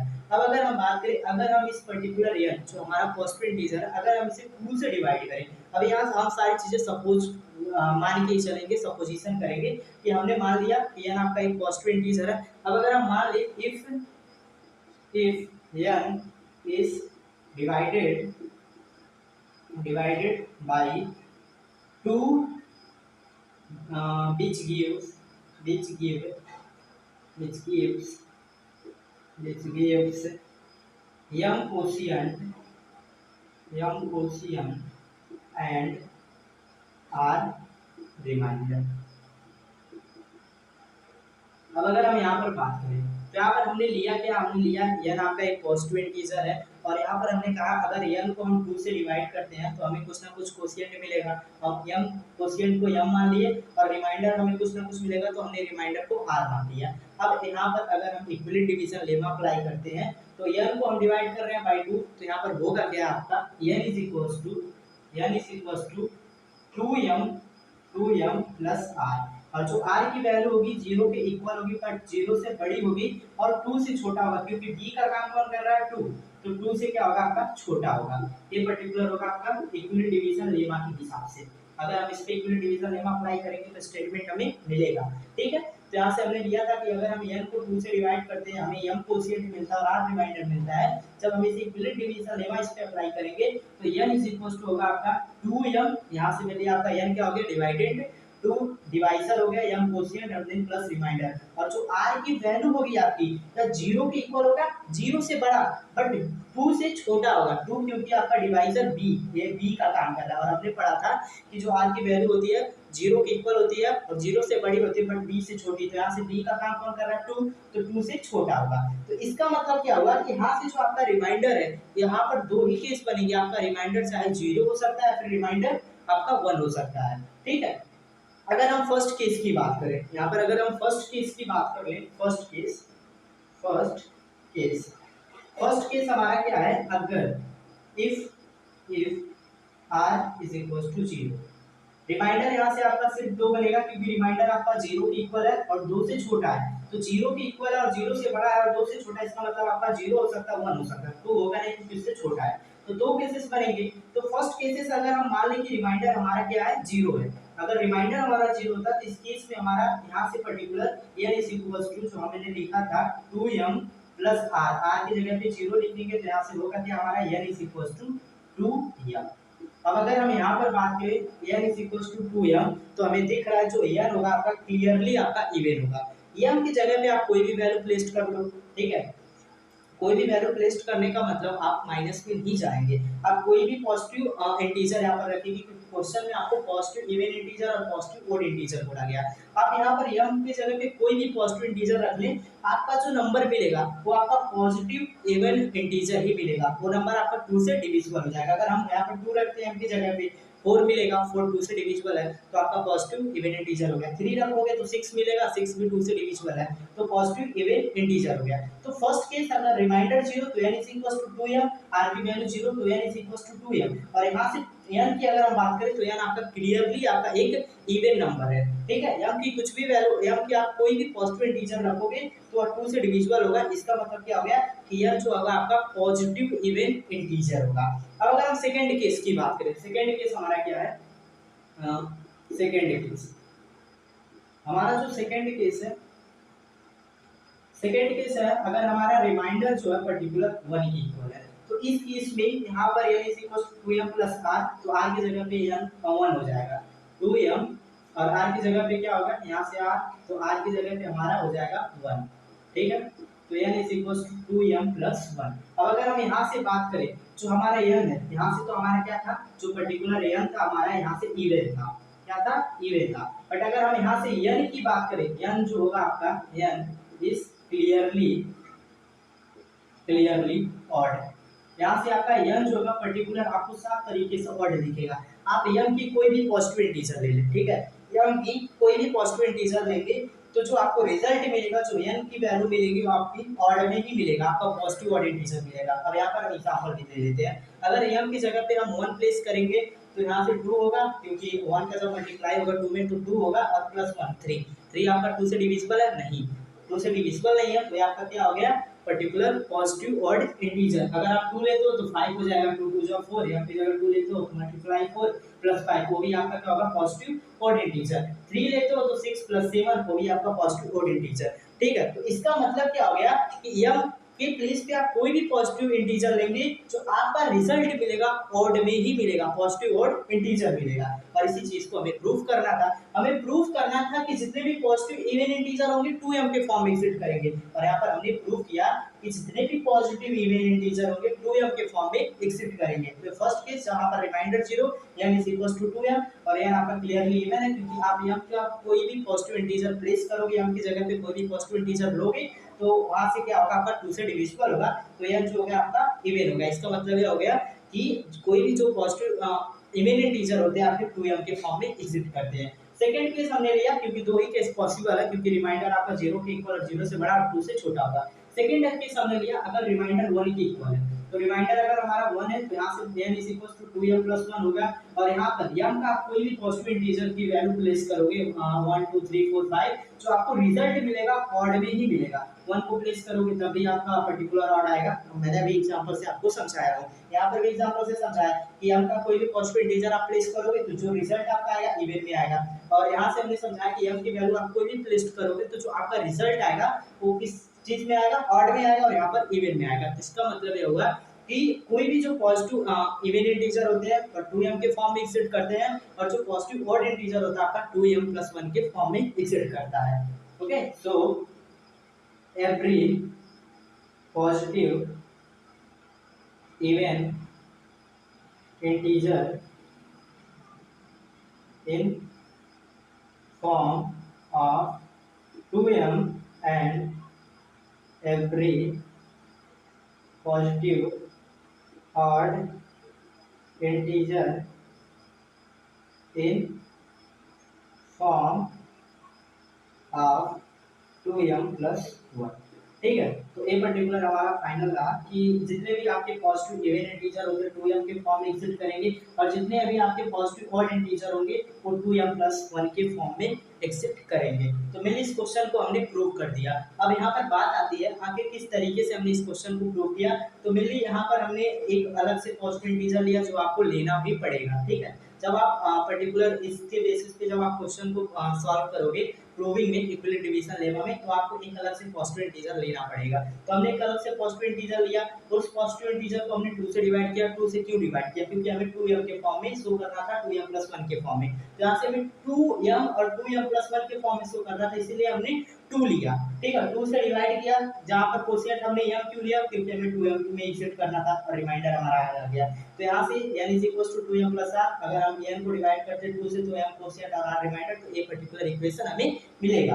r की जो पॉसिबल वैल्यू होगी 2 हो सकता है, क्योंकि r की जो वैल्यू होगी 0 के इक्वल 0 से बड़ी पर 2 से छोटा होगा, तो r 0 हो सकता है, फिर 1। केस हमने फर्स्ट केस पढ़ा, अगर r 0 होता है तो n = 2m। इसका मतलब क्या हो गया? आप m के प्लेस पे कोई भी पॉजिटिव इंटीजर प्लेस करेंगे, क्योंकि हम पॉजिटिव इवन इंटीजर के बारे में पढ़ रहे हैं, पॉजिटिव ऑड इंटीजर। तो आप कोई भी पॉजिटिव इंटीजर प्लेस करेंगे m की जगह पे, तो आपका जो रिजल्ट मिलेगा इवन भी मिलेगा। ठीक है, अब हमने सेकंड केस के बारे में पढ़ा, जहां पर रिमाइंडर हमने 1 माना, तो यहाँ से n की वैल्यू आ गई 2m+1, और m की जगह पे अगर आप कोई पॉजिटिव इंटीजर प्लेस करोगे तो रिजल्ट जो आपका n होगा वो ऑड मिलेगा। इसका मतलब ये हो गया कि जितने भी पॉजिटिव इवन इंटीजर होते हैं 2m के फॉर्म में एग्जिस्ट करते हैं, 2m के फॉर्म में एग्जिस्ट करते हैं, और जितने भी पॉजिटिव ऑड इंटीजर होते हैं आपके पॉजिटिव ऑड इंटीजर या फिर 2m+1 के फॉर्म में एग्जिस्ट करते हैं। तो मेनली हमने थर्ड क्वेश्चन को अच्छे से समझा, मीडियम लेवल का क्वेश्चन था, अच्छे से इसे प्रूव किया। अब इसके ऊपर इस तरीके के चाहे जितने भी कोई क्वेश्चन आ जाए आप आराम से सॉल्व कर लोगे। ठीक है, अब हम नेक्स्ट क्वेश्चन की तरफ बढ़ते हैं और नेक्स्ट क्वेश्चन को मेनली प्रूव करते हैं। जो हमारा नेक्स्ट क्वेश्चन है क्वेश्चन नंबर 4। तो आइए क्वेश्चन नंबर 4 के बारे में पढ़ते हैं। अगर हम क्वेश्चन नंबर 4 की बात करें, तो जो हमारा क्वेश्चन नंबर 4 है particular, so that any positive integer is of the form 3q+1 and 3q+2 for some integer q। ठीक है, तो ये हमारा क्वेश्चन है। अब इस क्वेश्चन का क्या मतलब होता है, तो सबसे पहले क्वेश्चन का मतलब समझते हैं, उसके बाद इसे हम प्रूव करेंगे। तो क्वेश्चन हमें कह रहा है कि हमें शो करना है कोई भी पॉजिटिव इंटीजर जो होगा आपका इस फॉर्म में एग्जिस्ट करेगा। 3q के फॉर्म में एग्जिस्ट कर सकता है, 3q+1 के फॉर्म में एग्जिस्ट कर सकता है, 3q+2 के फॉर्म में एग्जिस्ट कर सकता है, और some integer q। Some integer q का मतलब हो गया पर्टिकुलर, इससे कोई मतलब नहीं हो, जस्ट यहाँ से समझने के लिए दिया है 3q+1 3q+2। ठीक है, तो यहाँ से मिली हमें शो क्या करना है, हमें प्रूफ क्या करना है कि जितने भी पॉजिटिव इंटीजर होते हैं, पॉजिटिव इंटीजर अभी मैंने आपको बताया इंटीजर हो पॉजिटिव, जैसे 1 2 3 4 5, ये आपके क्या होते हैं पॉजिटिव इंटीजर। तो जितने भी पॉजिटिव इंटीजर होंगे आपके क्या इस फॉर्म में एग्जिस्ट करेंगे। 3q1 के फॉर्म में एग्जिस्ट कर सकते हैं, या फिर 3q के फॉर्म में एग्जिस्ट कर सकते हैं, या फिर 3q+2 के फॉर्म में एग्जिस्ट कर सकते हैं। ठीक है, अब इस चीज को प्रूव करने के लिए हमें एक एक्स्ट्रा, ठीक है, एक एक्स्ट्रा क्या पर्टिकुलर इंटीजर लेना पड़ेगा। और जैसे हमने क्वेश्चन नंबर 3 में लिया था एक n इंटीजर लिया था, n पॉजिटिव इंटीजर, सेम उसी तरीके से यहाँ पर भी हमें एक पॉजिटिव इंटीजर लेना पड़ेगा। तो अब हम इस क्वेश्चन को मेनली सॉल्व करते हैं। तो इसका जो आपका सोल्यूशन होगा, सोल्यूशन, तो हमें एक पॉजिटिव इंटीजर लेना पड़ेगा। Let n be positive integer.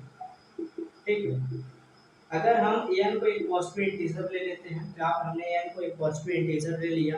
अब अगर हम n को डिवाइड करते हैं 3 से, ठीक है, if n is divided by 3, अगर हम n को 3 से डिवाइड करें तो हमारा q कोशिएंट है और r रिमाइंडर है। ठीक है, तो यहाँ से हम करेंगे क्या, इफ n इज डिवाइडेड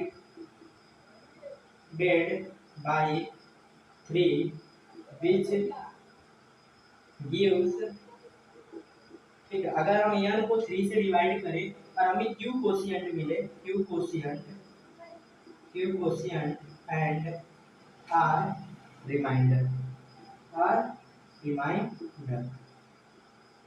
तो यहाँ पर होगा क्या, हमने n एक पॉजिटिव इंटीजर लिया और हमने सपोज किया अगर हम n को 3 से डिवाइड करते हैं, क्योंकि हमें 3 के टर्म में रिप्रेजेंट करना है, इसलिए हम 3 से डिवाइड करेंगे। q हमारा जो इंटीजर है वो q के फॉर्म में है, पॉजिटिव इंटीजर q, तो यहाँ से हम q कोशिएंट ले लिए। ठीक है, तो क्वेश्चन के हिसाब से हम पर्टिकुलर किससे डिवाइड करने वाले हैं या भी क्वेश्चन में हमें मिलेगा, और क्वोशिएंट हम क्या लेंगे या भी हमें क्वेश्चन से ही लेना है। जैसे हमें यहाँ पर क्या था 3q 3q + 1 3q + 2 के फॉर्म में हमें शो करना, प्रूव करना कि इस फॉर्म में एक्सिस्ट करेंगे हर एक पॉजिटिव इंटीजर, ठीक है, चाहे इस फॉर्म में एक्सिस्ट कर सकता है, चाहे इस फॉर्म में, चाहे इस फॉर्म में, ठीक। तो वहां पर हमें किसके फॉर्म में, यहाँ पर कॉमन चीजें दिख रही है कि 3q 3q 3q, क्योंकि ये तो आपके कांस्टेंट होते हैं, उनका कोई मतलब होता नहीं, ठीक है, मतलब होता है, बट 3q के फॉर्म में हमें रिप्रेजेंट करना है, तो 3 जो आपकी कॉमन है, तो हम उस पर्टिकुलर नंबर जो हमने पॉजिटिव इंटीजर रियल लिया, हम उसे 3 से डिवाइड करेंगे। अब क्वोशिएंट क्या होगा हमारा q, ठीक है, q क्वोशिएंट, और रिमाइंडर, पर्टिकुलर रिमाइंडर को हम हर एक केस में r ही मानते हैं, ठीक है। अब अगर हम इस पे इक्विवेलेंट डिवीजन लेमा अप्लाई करें, ठीक है, इस पे अगर हम इक्विवेलेंट डिवीजन लेमा अप्लाई करते हैं तो हमारा हो गया डिवाइडेड, so n is equals to divisor 3 plus 2 into quotient and then plus reminder, और यहाँ से जो r की वैल्यू होगी 0 के इक्वल होगी, 0 से बड़ी होगी, बट 3 से छोटा होगा, ठीक है। तो ये स्टेटमेंट हमें यहाँ से मिलेगा। इस स्टेटमेंट को आपको हर एक क्वेश्चन, इस तरीके के क्वेश्चन आपको जब मिलेंगे या आपको पॉजिटिव इंटीजर को शो करना है, या फिर इक्विवेलेंट डिवीजन लेमा पे जब आपको प्रूविंग से क्वेश्चन मिलेंगे, तो जो आपके मैक्सिमम क्वेश्चन होंगे, आपको मैक्सिमम क्वेश्चन को जब आप प्रूव करेंगे तो मेनली आपको इस इक्वेशन को बनाना है, ठीक है, जो हमने इक्विवेलेंट डिवीजन लेमा के कॉन्सेप्ट में पढ़ा था। तो अगर हम n को डिवाइड कर रहे हैं 3 से, q क्वोशिएंट r रिमाइंडर मिल रहा है, हम इस पे इक्विवेलेंट डिवीजन लेमा अप्लाई करेंगे, तो n is equals to 3q + r, r की जो वैल्यू होगी 0 के इक्वल, 0 से बड़ी बट 3 से छोटा, तो इसका मतलब क्या होगा, r की जो पॉसिबल वैल्यू हो सकती है, तीन पॉसिबल वैल्यू हो सकती है, 0 हो सकता है, 1 हो सकता है, 2 हो सकता है, 3 नहीं होगा क्योंकि r की वैल्यू 3 से छोटा होगा, और 0 के इक्वल हो सकता है तो 0 हो सकता है, 0 से बड़ा होगा तो 1 हो सकता है, 2 हो सकता है, बट 3 नहीं होगा। तो पॉसिबल वैल्यू तो तीन पॉसिबल वैल्यू हो सकती है रिमाइंडर की, 0 हो सकता है, 1 एंड 2, ठीक है। अगर हम फर्स्ट केस की बात करें, अगर फर्स्ट केस की बात करें, ठीक है, यहाँ से हम फर्स्ट केस को ले लेते हैं, फर्स्ट केस, अगर हमारा रिमाइंडर 0, ठीक है, अगर हमारा रिमाइंडर 0 के इक्वल है, तो इस केस में जो हमारा n है यह 3q हो जाएगा, क्योंकि यहाँ पर r होगा, तो r की जगह पे हमारा क्या हो जाएगा 0, और 0 का कोई मतलब होता नहीं है, तो यहाँ से हो जाएगा हमारा n is equal to 3q, ठीक है। इसका मतलब क्या हो गया, इसका मतलब ये हो गया कि जो आपका पॉजिटिव इंटीजर, हमने n क्या लिया था, n हमारा था एक पॉजिटिव इंटीजर, इसका मतलब ये हो गया आपका जो n होगा, जो पॉजिटिव इंटीजर होगा, वह 3q के फॉर्म में एक्सिस्ट करेगा, ठीक है। ये फर्स्ट केस से हमने समझा कि एक तो हमने प्रूव कर दिया कि जो पॉजिटिव इंटीजर होगा वह 3q के फॉर्म में एक्सिस्ट करेगा, या हमने पॉजिटिव इंटीजर ही लिया था, ठीक है, जैसे हम 3 से divide q quotient r remainder equation हमने बनाया इक्विवेलेंट डिवीजन लेमा से, r की तीन पॉसिबल वैल्यू होगी 0 1 2, केस फर्स्ट को हमने पढ़ा, r अगर हमारा 0 होता है तो n is equal to 3q, और n जो है आपका एक पॉजिटिव इंटीजर है, इसका मतलब आपका जो पॉजिटिव इंटीजर होगा 3q के फॉर्म में एग्जिस्ट कर सकता है, या फिर इस फॉर्म में वो पर्टिकुलर रह सकता है। अब अगर हम सेकंड केस की बात करें, हमारा सेकंड केस क्या है, particular second case, second case में अगर हमारा रिमाइंडर रिमाइंडर हमारा 1 होता है, ठीक है, रिमाइंडर अगर हमारा 1 के इक्वल होता है, तो इस केस में जो n होगा is equals to 3q + r, और r की जगह पे क्या होगा 1, r की जगह पे क्या होगा 1। तो इस केस में अगर हम बात करें, हमने n को पॉजिटिव इंटीजर लिया हुआ था, तो इसका मतलब क्या हो गया, इसका मतलब ये हो गया कि आपका जो पॉजिटिव इंटीजर होगा वह 3q + 1 के फॉर्म में भी एग्जिस्ट कर सकता है, ठीक है, एक सेकंड केस हो गया। अब अगर हम थर्ड केस की बात करें, तो थर्ड केस हमारा क्या होगा, थर्ड केस, थर्ड केस में मेनली हमारा r 2 के इक्वल हो सकता है, तो इसमें n is equal to 3q, हम यहाँ से लेंगे n is equal to 3q + r, 3q + r, और r की इज इक्वल टू कितना है 2 है, तो r इज इक्वल टू 2।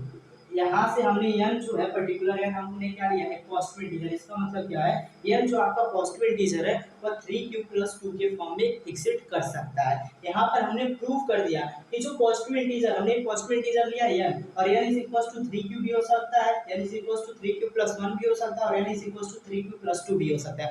इसका मतलब ये हो गया आपका जो पॉजिटिव इंटीजर है वह 3q के फॉर्म में भी एग्जिस्ट कर सकता है, 3q + 1 के फॉर्म में भी एग्जिस्ट कर सकता है, और 3q + 2 के फॉर्म में भी एग्जिस्ट कर सकता है, ठीक है। तो यहाँ से हम एट द लास्ट में लिखेंगे particular, so so that any positive integer in form of 3q + 1 and 3q + 2, ठीक है। तो यहाँ से हमने पर्टिकुलर शो कर दिया कि कोई भी जो पॉजिटिव इंटीजर होता है आपका थ्री क्यू के फॉर्म में एग्जिट कर सकता है, थ्री क्यू प्लस वन के फॉर्म में एग्जिट कर सकता है और थ्री क्यू प्लस टू के फॉर्म में एग्जिट कर सकता है। तो मैंने इस क्वेश्चन को हमने प्रूव कर दिया। अब अगर हम बात करें इस क्वेश्चन को हमने प्रूव कैसे किया, हमें इस क्वेश्चन में करना क्या था, हमें मेनली प्रूव करना था कि कोई भी जो पॉजिटिव इंटीजर होता है आपका थ्री क्यू के फॉर्म में एग्जिट कर सकता है, थ्री क्यू प्लस वन के फॉर्म में एग्जिट कर सकता है, थ्री क्यू प्लस टू के फॉर्म में एग्जिट कर सकता है। तो यहाँ पर हमने एक अलग से पॉजिटिव इंटीजर लिया जो कि आपको लेना पड़ेगा, अगर आप इसे नहीं लेंगे तो आप क्वेश्चन को सॉल्व नहीं कर पाएंगे, क्योंकि हमें एनी पॉजिटिव इंटीजर को शो करना है। तो हम यहाँ पर एक पॉजिटिव इंटीजर ले लेते हैं यन, ठीक है। अगर हम यन को 3 से डिवाइड करें, क्योंकि हमें 3 क्यू आपको दिख रहा होगा, 3 क्यू के टर्म में कॉमन है वहां से रिप्रेजेंट करना है, तो इसलिए हम यन को 3 से डिवाइड करेंगे और हमारा जो कोशिएंट होगा वो क्यू होगा, ठीक है। यन को 3 से डिवाइड करेंगे, कोशिएंट क्यू, रिमाइंडर क्या आएगा आर। यहाँ पर इक्विलिट डिवीजन लेमा अप्लाई करेंगे, ठीक है। यहाँ पर पर्टिकुलर हम Euclid division lemma, Euclid division lemma जब हम अप्लाई करेंगे तो यानी equals to 3q plus R, R की वैल्यू जो होगी 0 के इक्वल 0 से बड़ी बट 3 से छोटा होगा, क्यों, क्योंकि 3 जो होगा आपका b का काम कर रहा है और r की वैल्यू 0 के इक्वल 0 से बड़ी और b से छोटा हो सकता है, तो 3 से आपका छोटा होगा। इसका मतलब ये हो गया कि जो रिमाइंडर है उसकी पॉसिबल वैल्यू 3 हो सकती है, 0 1 एंड 2, ठीक है। तो अगर आप फर्स्ट केस मान ले अगर r की वैल्यू 0 है तो उस कंडीशन में n जो होगा आपका 3q प्लस r की जगह पे 0 तो n is equal to 3q, और हम n को क्या मान के चल रहे थे, एक पॉजिटिव इंटीजर है। इसका मतलब क्या हो गया, इसका मतलब आपका जो n आपका पॉजिटिव इंटीजर है वो 3q के फॉर्म में एग्जिट करेगा, ठीक है। सेकंड कंडीशन हमने लिया, अगर हमारा r is equal to 1, radius 1 हो गया तो n is equal to 3q plus r और r 1 हो गया तो n is equal to 3q plus 1। इसका मतलब क्या हो गया, इसका मतलब ये हो गया कि n हम क्या मान के चल रहे थे, एक पॉजिटिव इंटीजर, तो n जो आपका पॉजिटिव इंटीजर होगा 3q प्लस 1 के फॉर्म में एग्जिट कर सकता है। हम थर्ड केस लिए r इज इक्वल टू 2, तो यहाँ से हमें मिला n is equal to 3q plus r की जगह पे 2, तो n is equal to 3q plus 2। यहाँ पर हमने n क्या लिया होगा, एक पॉजिटिव इंटीजर, इसका मतलब ये जो पॉजिटिव इंटीजर यानी आपका 3q प्लस 2 के फॉर्म में एग्जिट कर सकता है, ठीक है।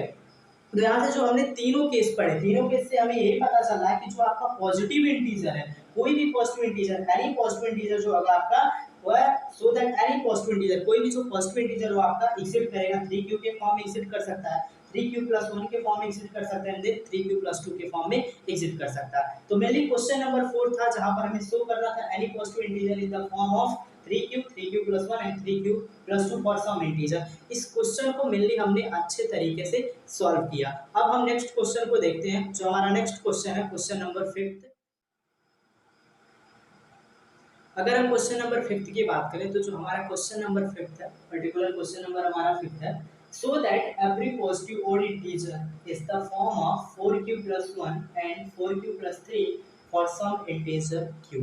अगर हम क्वेश्चन को समझने की कोशिश करें तो क्वेश्चन हमसे यह कह रहा है कि हमें प्रूव करना है, सो दैट हमें शो करना है कि जितने पॉजिटिव ओड इंटीजर होते हैं, ठीक है, जितने पॉजिटिव ओड इंटीजर होते हैं आपके 4q प्लस 1 और 4q प्लस 3 के फॉर्म में एक्सेप्ट करते हैं। यहाँ पर हमें 4 के टर्म में, यहाँ पर पहले हमें क्या कराना है, एक्सेप्ट कराना है, 4 के टर्म में हमें पढ़ना है। तो मेनली क्वेश्चन का मतलब ये होगा कि जितने भी पॉजिटिव ओड इंटीजर होते हैं, पॉजिटिव ओड इंटीजर वो 4q प्लस 1 के फॉर्म में एक्सेप्ट करते हैं, 4q प्लस 3 के फॉर्म में एक्सेप्ट करते हैं, ठीक है। तो इक्विलिट डिवीजन लेमा पे जितने भी आपके प्रूविंग के क्वेश्चन मिलेंगे, मैक्सिमम प्रूविंग के क्वेश्चन का जो पैटर्न रहता है सेम चलता रहता है। अभी हमने पर्टिकुलर क्या क्वेश्चन नंबर 3 के बारे में हमने पढ़ा, जहां पर हमने पॉजिटिव इंटीजर को शो करना था 3q, 3q प्लस 1 और 3q प्लस 2 के फॉर्म में एग्जिट करेंगे, वहां पर हम 3 के टर्म में शो किए। अब सेम यहाँ पर हमें 4 के टर्म में शो करना है, 4 के टर्म में, ठीक है। तो जब हम वहां पर एक पॉजिटिव इंटीजर n लिए थे, n को हम 3 से डिवाइड कर रहे थे, अगर हम n को 4 से डिवाइड करेंगे तो ये क्वेश्चन हमारा सॉल्व हो जाएगा। तो हम इस क्वेश्चन को मेनली सॉल्व करते हैं। तो इस क्वेश्चन को सॉल्व करने से पहले हमें एक पॉजिटिव इंटीजर लेना पड़ेगा, हम n पॉजिटिव इंटीजर लेते हैं, ठीक है। इसका जो सॉल्यूशन होता है मेनली, अगर हम इसके सॉल्यूशन की बात करें तो हम यहाँ पर एक पॉजिटिव इंटीजर हमें लेना पड़ेगा, let n be a positive integer. हमने n को पर्टिकुलर पॉजिटिव इंटीजर ले लिया, अगर इफ n इज डिवाइडेड, अब अगर हम n को डिवाइड करें, डिवाइडेड बाय 4 से, और हमें कितना कोशिएंट मिले, which gives q कोशिएंट, हमें q कोशिएंट मिल रहा है, q quotient and r remainder, और हमें क्या चाहिए, आर रिमाइंडर चाहिए। ठीक है, तो यहाँ पर हमने यार एक पॉजिटिव इंटीजर लिया और उस n पॉजिटिव इंटीजर को हम 4 से डिवाइड कर रहे हैं। हमें यहाँ तो समझ में आना चाहिए हम 4 से डिवाइड क्यों कर रहे हैं, क्योंकि हमें 4 के टर्म में रिप्रेजेंट करना है, तो इसलिए हम 4 से डिवाइड कर रहे हैं। कोशिएंट टर्म क्यू इसलिए ले रहे हैं क्योंकि यहाँ पर हमें क्यू के टर्म में भी रिप्रेजेंट करना है। ठीक है, और रिमाइंडर हमारा आर है। तो सबसे पहले इस चीज को समझते हैं। हमने सबसे पहले पॉजिटिव इंटीजर लिया है। अब इस n को अगर हम 4 से डिवाइड कर रहे हैं, हम इस चीज को सपोज करके चल रहे हैं, मान के चल रहे हैं। ठीक है, अगर हम n को 4 से डिवाइड करें और हमें q कोशिएंट मिले और r रिमाइंडर मिले, अब इसमें हम इक्विवेलेंट डिवीजन लेमा अप्लाई करेंगे। जब इस चीज पे हम इक्विवेलेंट डिवीजन लेमा अप्लाई करेंगे तो जो हमारा n होगा, n इज इक्वल टू यहाँ से 4q हो जाएगा आपका डिवाइजर एंड देन आपका कोशिएंट, तो divisor into quotient plus reminder, और यहाँ से जो रिमाइंडर की वैल्यू होगी 0 के इक्वल होगी बट 4 से आपका छोटा होगा। तो एक पर्टिकुलर हमें इक्वेशन मिलेगा जब इस चीज पे हम इक्विवेलेंट डिवीजन लेमा अप्लाई करेंगे। ठीक है, तो n को 4 से डिवाइड किया, q quotient r reminder, equivalent division lemma apply किया, divided is equals to divisor into quotient plus reminder. n आपका डिवाइडेड है, 4 आपका डिवाइजर है, q आपका कोशिएंट, r आपका रिमाइंडर। तो इक्वेशन हमें मिलेगा r की जो वैल्यू होगी 0 के इक्वल होगी, 0 से बड़ी होगी बट 4 से छोटा होगा। इसका मतलब r का पॉसिबल वैल्यू कितना होगा, r की कितनी पॉसिबल वैल्यू हो सकती है, तो r की मेनली 3 पॉसिबल वैल्यू हो सकती है। नहीं 4 पॉसिबल वैल्यू होगी r की। क्यों, r की जो वैल्यू होगी 0 भी हो सकता है, 1 भी हो सकता है, 2 भी और 3 भी। 4 नहीं होगा क्योंकि 4 से छोटा होगा। ठीक है, तो r की जो पॉसिबल वैल्यू होगी आपकी 4 होगी। ठीक है, तो हम 4 केसेस के बारे में पढ़ेंगे और देखते हैं कि ये जो हमारा पॉजिटिव इंटीजर जो हमने लिया है ये किस किस फॉर्म में एग्जिस्ट करेगा। अगर हम केस फर्स्ट की बात करें जहां पर हमारा रिमाइंडर जो होगा 0 होगा। ठीक है, तो फर्स्ट केस की बात कर लेते हैं। फर्स्ट केस में मेनली हमारा जो रिमाइंडर होगा 0। अगर रिमाइंडर 0 होता है तो यहाँ से n is equal to 4q जो है आपका particular n is equal to 4q plus r की जगह पे 0 is equal to n is equal to 4q। ठीक है, तो n is equal to 4q होगा क्योंकि रिमाइंडर 0 का कोई मतलब होता नहीं है, तो n is equal to 4q।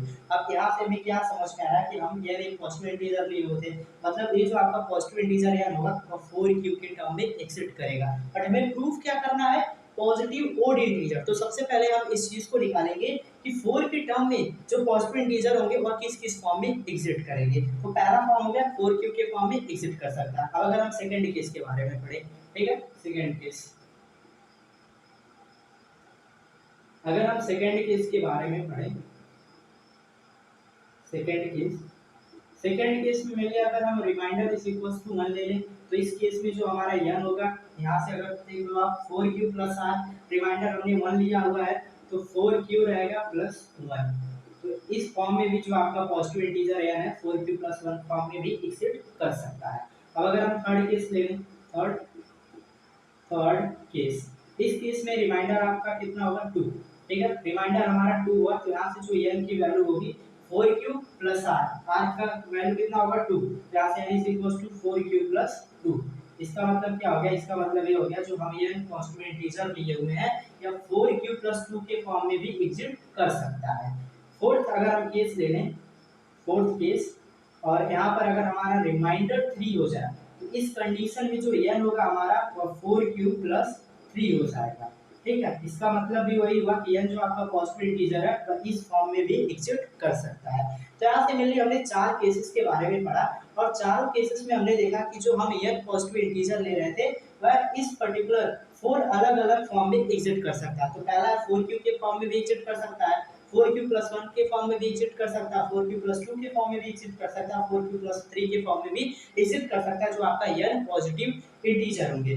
But हमें प्रूफ क्या करना है यहाँ से, every positive integer, every positive odd integer, odd integer का मतलब ऐसे इंटीजर जो कि पॉजिटिव और 2 से डिविजिबल ना हो। तो एवरी पॉजिटिव ओड इंटीजर को हमें शो करना मिले इस फॉर्म में एग्जिस्ट करेंगे 4q प्लस 1, एक तो ये हो गया आपका 4q प्लस 1 और 4q प्लस 3, इन दोनों फॉर्म में एग्जिस्ट करेंगे, बाकी दो फॉर्म में एग्जिस्ट नहीं करेंगे। तो ऐसा तो है नहीं कि हम इसे पर्टिकुलर हटा देंगे, ऐसे डायरेक्ट इसे हम रिमूव कर दें और इन दोनों को हम आंसर लिख दें। तो इस चीज को हम कैसे समझेंगे, ठीक है। अगर हम फर्स्ट केस की बात करें तो फर्स्ट केस में हमारा क्या है, n is equal to 4q, ठीक है, n is equal to 4q। अब q की अगर हम कोई भी पॉजिटिव इंटीजर लेते हैं, अगर हम q इज इक्वल टू 1 ले लें तो कितना आएगा 4, 2 ले लें तो 4 इंटू टू 8 आएगा, 3 ले लें 12 आएगा, q इज इक्वल टू अगर हम 4 ले लें तो 16 आएगा। यहाँ पर हम देख रहे हैं 4 के मल्टीपल में आएगा। अब जब 4 के मल्टीपल में आएगा वो नंबर 2 से आपका डिविजिबल होगा, इसका मतलब वो जो नंबर होगा आपका इवन होगा, ऑड नहीं होगा। तो इस फॉर्म में एग्जिट नहीं कर सकता। जो आपका पॉजिटिव ऑड इंटीजर है इस फॉर्म में एग्जिट नहीं कर सकता, इस फॉर्म में आपका पॉजिटिव इवन इंटीजर एग्जिट करेगा इस फॉर्म में, ठीक है। तो ये आपका नहीं होगा, अब इसे कट कर दो। इस फॉर्म में जो आपका पॉजिटिव ऑड इंटीजर है नहीं एग्जिट करेगा। अब अगर हम सेकंड केस की बात करें तो सेकंड केस में हमारा है n is equal to 4q plus 4, ठीक है। सेकंड केस में हमारा क्या है, n is equal to 4q plus 1। अब q का आप कोई भी पॉजिटिव इंटीजर ले लो, q इज इक्वल टू 1 ले लो तो आपका कितना आएगा, q इज इक्वल टू 1 अगर आप रखोगे तो यहाँ से मल्टीप्लाई होगा तो 4 इंटू 1 4 आएगा plus 1 5, n is equal to 5। 5 आपका क्या है, एक ऑड नंबर है जो 2 से डिविजिबल नहीं होगा। इसका मतलब जो पॉजिटिव ऑड इंटीजर होंगे इस फॉर्म में एग्जिट करेंगे। तो यहाँ से हमें यही शो करना था कि positive odd integer exit in the form of 4q plus 1। यहाँ से हमने शो कर दिया कि ये जो पर्टिकुलर q की अगर हम कोई भी पॉजिटिव इंटीजर यहाँ पर प्लेस करेंगे तो जो हमें रिजल्ट मिलेगा वो आपका पॉजिटिव ऑड इंटीजर होगा। इसका मतलब क्या होगा कि जो पॉजिटिव ऑड इंटीजर होंगे इस फॉर्म में एग्जिट करेंगे, ठीक है। तो यहाँ से पर्टिकुलर आपके इस फॉर्म में एग्जिट करेंगे क्योंकि आपकी q जो है पर्टिकुलर उसका कोई भी पॉजिटिव इंटीजर वैल्यू ले लो आपको यहाँ पर ऑड नंबर ही मिलेगा। 2 ले लोगे तो 8 प्लस 1 9 आपका वैल्यू मिल जाएगा, ठीक है। 3 लोगे तो 12 प्लस 1 13 आपकी मिल जाएगी वैल्यू। तो 12 9 13 5 ये आपके क्या होते हैं, ऑड नंबर होते हैं जो 2 से डिविजिबल नहीं होते। इसका मतलब जो पॉजिटिव ऑड इंटीजर होगा वो 4q प्लस 1 के फॉर्म में एग्जिट करेगा। अब अगर हम थर्ड केस की बात करें, थर्ड केस है हमारा n is equal to 4q plus 2। q जो अगर इसके प्लेस पे हम कोई भी पॉजिटिव इंटीजर लेते हैं, q की जगह पे कोई भी पॉजिटिव इंटीजर ले लें, 1 ले लें तो 1 इंटू 4 4 प्लस 2 6 हो जाएगा, 2 लें तो 10 हो जाएगा, 4 इंटू 2 इंटू 4 8 प्लस 2 10, 3 लें 12 प्लस 2 14 हो जाएगा हमारा। तो यहाँ से हमें यह पता चल रहा है अगर हम q का कोई भी पॉजिटिव इंटीजर लेंगे तो वहाँ पर क्या होगा आपका 4 के मल्टीपल्स में हमें मिलेंगे, यहाँ पे जो नंबर हमें मिलेंगे 2 से डिविजिबल हो जाएंगे और ऐसे नंबर जो 2 से डिविजिबल होते हैं आपके इवन होते हैं। इसका मतलब ये जो नंबर होगा आपका पॉजिटिव ऑड इंटीजर के फॉर्म में एग्जिट नहीं करेगा। अब इस नंबर की अगर हम बात कर ले, q की जगह पे आप कोई भी पॉजिटिव इंटीजर ले लो, यू आर फ्री 1 ले लो 2 ले लो 3 ले लो 4 ले लो। 1 लेते हैं तो 4 होगा, यहाँ पर 4 की 1 लोगे तो मल्टीप्लाई तो 4 ही होगा, 3 ऐड करोगे 7, 7 आपका क्या है, एक ऑड नंबर है। 2 लेते हो तो 8 प्लस 3 11, 11 क्या आपका ऑड नंबर। अगर q की जगह 3 लेते हो तो 3 इंटू 4 12 और प्लस 3 15, 15 क्या आपका ऑड नंबर है। इसका मतलब हो गया कि जो पॉजिटिव ऑड इंटीजर है और इस फॉर्म में भी एग्जिट करेगा 4q प्लस 3 की फॉर्म में। तो यहाँ पर मैंने हमने 4 केसेस के बारे में पढ़ा। जो आपके दो केसेस थे n is equal to 4q, ये आपका पॉजिटिव इवन इंटीजर के फॉर्म में एग्जिट करेंगे, पॉजिटिव इवन इंटीजर के फॉर्म में एग्जिट करेंगे। ये भी आपका पॉजिटिव इवन इंटीजर के फॉर्म में एग्जिट करेगा। But n is equal to 4q plus 1 और n is equal to 4q plus 3, यहाँ पर q की अगर आप कोई भी इंटीजर लेते हो पॉजिटिव इंटीजर, जो रिजल्ट मिलेगा आपको ऑड मिलेगा। इसका मतलब ये हो गया कि जो एवरी पॉजिटिव ऑड इंटीजर होते हैं आपके वह 4q प्लस 1 और 4q प्लस 3 के फॉर्म में एग्जिट करते हैं। तो मेरे लिए यहाँ से 3 तरीके के क्वेश्चन होते हैं। इस क्वेश्चन नंबर जो 5 है, so that every positive odd integer is in the form of 4q plus 1 and 4q plus 3 for some integer q। इस पर्टिकुलर कॉन्सेप्ट पे मेनली 3 टाइप्स के क्वेश्चन अराइजेस होते हैं। फर्स्ट टाइप का क्वेश्चन आपका ये हो जाएगा कि आपको शो करना होगा एवरी पॉजिटिव इंटीजर, ना ऑड ना इवन आपको नहीं शो करना, आपको एवरी पॉजिटिव इंटीजर को शो करना होगा कि आपकी एवरी पॉजिटिव इंटीजर एग्जिट करेंगे 4q 4q plus 1 4q plus 2 4q plus 3। इस एक पर्टिकुलर आपका पहला होगा कि जितने पॉजिटिव इंटीजर हैं वह इस फॉर्म में एग्जिट करेंगे। अभी प्रूफ भी हो गया ना, इसी फॉर्म में एग्जिट करेंगे तो उसका आंसर यही होगा कि इस पॉजिटिव इंटीजर की बात कर रहा है, ऑड और इवन की बात नहीं कर रहा है। आपको पॉजिटिव इंटीजर, n आपका पॉजिटिव इंटीजर है, n आपका पॉजिटिव इंटीजर, n आपका पॉजिटिव इंटीजर, n आपका पॉजिटिव इंटीजर। इसका मतलब n जो आपका पॉजिटिव इंटीजर है या 4q के फॉर्म में भी एग्जिट कर सकता है, 4q प्लस 1 के फॉर्म में भी एग्जिट कर सकता है, 4q प्लस 2 के फॉर्म में भी एग्जिट कर सकता है, 4q प्लस 3 के फॉर्म में भी एग्जिट कर सकता है। तो ये फर्स्ट क्वेश्चन था। सेकंड क्वेश्चन यहाँ पर आपको दिख रहा है पॉजिटिव ऑड इंटीजर, आपको शो करना है कि जो एवरी पॉजिटिव ऑड इंटीजर होते हैं वो 4q plus 1 and 4q plus 3 के फॉर्म में एग्जिट करेंगे। इस चीज को अभी हमने यहाँ पर प्रूव किया। यहाँ पर हम जब q की जगह पर कोई भी पॉजिटिव इंटीजर प्लेस कर रहे हैं तो रिजल्ट हमारा इवन मिल रहा था। यहाँ पर हमें ऑड मिला, तो इसका मतलब ये जितने भी पॉजिटिव ऑड इंटीजर होंगे इस फॉर्म में इसेट करेंगे। यहाँ पर हमारा रिजल्ट जब हम क्यू की जगह पे कोई भी पॉजिटिव इंटीजर प्लेस कर रहे थे तो हमारा रिजल्ट क्या मिल रहा था, इवन, जिसकी वजह से यहाँ पर पॉजिटिव ऑड इंटीजर को इसेट कराना, तो यहाँ पर इसेट नहीं करेंगे, यहाँ पर पॉजिटिव इवन नंबर इसेट करेंगे या फिर पॉजिटिव इवन इंटीजर इसेट करेंगे। फोर्थ केस हमने पढ़ा यानी is equal to 4q + 3, Q की जब हमने वैल्यू रखी, कोई भी पॉजिटिव इंटीजर हमने रखा क्यू की जगह पे, तो हमें रिजल्ट मिला ऑड में। तो इसका मतलब ये हो गया कि ये जो आपके दो केसेस है 4q + 1 और 4q + 3, इस फॉर्म में एवरी पॉजिटिव ऑड इंटीजर आपके एग्जिट करेंगे। ठीक है, अब जो फर्स्ट क्वेश्चन आपका बनता है कि जो पॉजिटिव इंटीजर होंगे वो इस फॉर्म में एग्जिट करेंगे, 4q 4q + 1 4q + 2 4q + 3। Second question आपको यहाँ पर दिख रहा है, आपको पॉजिटिव ऑड इंटीजर जो होंगे आपको 4q + 1 और 4q + 3 के फॉर्म में एग्जिट करेंगे। अब जो थर्ड क्वेश्चन आपका इसी से अराइजेस होता है कि आपके जो पॉजिटिव इवन इंटीजर होंगे वो 4q और 4q + 2 के फॉर्म में एग्जिट करेंगे। ठीक है, तो अगर पॉजिटिव ऑड इंटीजर दिया है तो 4q + 1 और 4q + 3 के फॉर्म में एग्जिट करेंगे। पॉजिटिव इवन इंटीजर दिया है तो 4q और 4q + 2 के फॉर्म में एग्जिट करेंगे, और आपका सिर्फ और सिर्फ अगर पॉजिटिव इंटीजर दिया है तो इस चारों के फॉर्म में एग्जिट करेंगे। तो मेनली क्वेश्चन नंबर 5 को हमने अच्छे से समझा, और यहाँ पर हमें प्रूव यही करना था कि जितने पॉजिटिव और ऑड इंटीजर होते हैं वो आपके एग्जिट करते हैं इन the form of 4q + 1 and 4q + 3। तो यहाँ पर हमने इस चीज को अच्छे से समझा with the help of example. तो हमने क्वेश्चन नंबर 5 को अच्छे से सॉल्व किया। अब अगर हम नेक्स्ट क्वेश्चन की बात करें तो जो हमारा है क्वेश्चन नंबर 6, तो हम क्वेश्चन नंबर 6 को देखते हैं। अगर हम क्वेश्चन नंबर 6 की बात करें तो जो हमारा क्वेश्चन नंबर 6 है पर्टिकुलर, यूजिंग इक्विलिट डिवीजन लेमा, हमें इक्विलिट डिवीजन लेमा का यूज करना है so that square of any positive integer is either of the form 3m और 3m + 1 for some integer m। ठीक है, तो इस क्वेश्चन का क्या मतलब है, सबसे पहले तो इस क्वेश्चन के मतलब को समझते हैं, क्योंकि जब तक मतलब नहीं समझ में आएगा तब तक हम क्वेश्चन को सॉल्व नहीं कर सकते। ठीक है, तो इस क्वेश्चन में हमें इक्विलिट डिवीजन लेमा का यूज करना है। ठीक है, इक्विलिट डिवीजन लेमा का यूज करना है, और हमें शो क्या करना, so that square of any positive integer, किसी भी पॉजिटिव इंटीजर का जो स्क्वायर होगा वह या फिर 3m के फॉर्म में एग्जिट हो सकता है या फिर 3m + 1 के फॉर्म में एग्जिट हो सकता है। तो मेनली हमें यहाँ पर सबसे पहले तो आपको क्वेश्चन में दे ही दे गया है कि आपको इक्विलिट डिवीजन लेमा का यूज करना है। ठीक है, और हमें इक्विलिट डिवीजन लेमा का यूज करते हुए किसी भी पॉजिटिव इंटीजर का जो स्क्वायर होता है वो 3m और 3m + 1 के फॉर्म में एग्जिट कर सकता है, चाहे इस फॉर्म में एग्जिट कर सकता है या फिर इस फॉर्म में भी एग्जिट आपका कर सकता है। ठीक है, अब अगर हम बात करें इस क्वेश्चन को प्रूव करने के लिए, तो मेनली हम यहाँ पर n एक पॉजिटिव इंटीजर लेंगे, जैसे पर्टिकुलर नॉर्मली हम क्वेश्चन में लेते हैं, तो यहाँ पर हम क्या लेंगे, यहाँ पर n एक पॉजिटिव इंटीजर लेंगे। ठीक है, इस क्वेश्चन को सॉल्व करने के लिए, तो यहाँ से आपका जो सोल्यूशन होगा, सोल्यूशन, तो यहाँ से आप n एक पॉजिटिव इंटीजर लोगे, let n be a positive integer. आप n को क्या ले लिए, एक पॉजिटिव इंटीजर। ठीक है, हमने यहाँ पर n, ये हमारा n है, हमने n को एक पॉजिटिव इंटीजर ले लिया।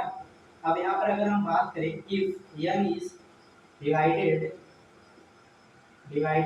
Bye 3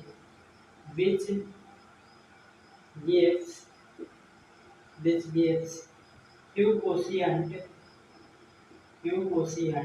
and r reminder.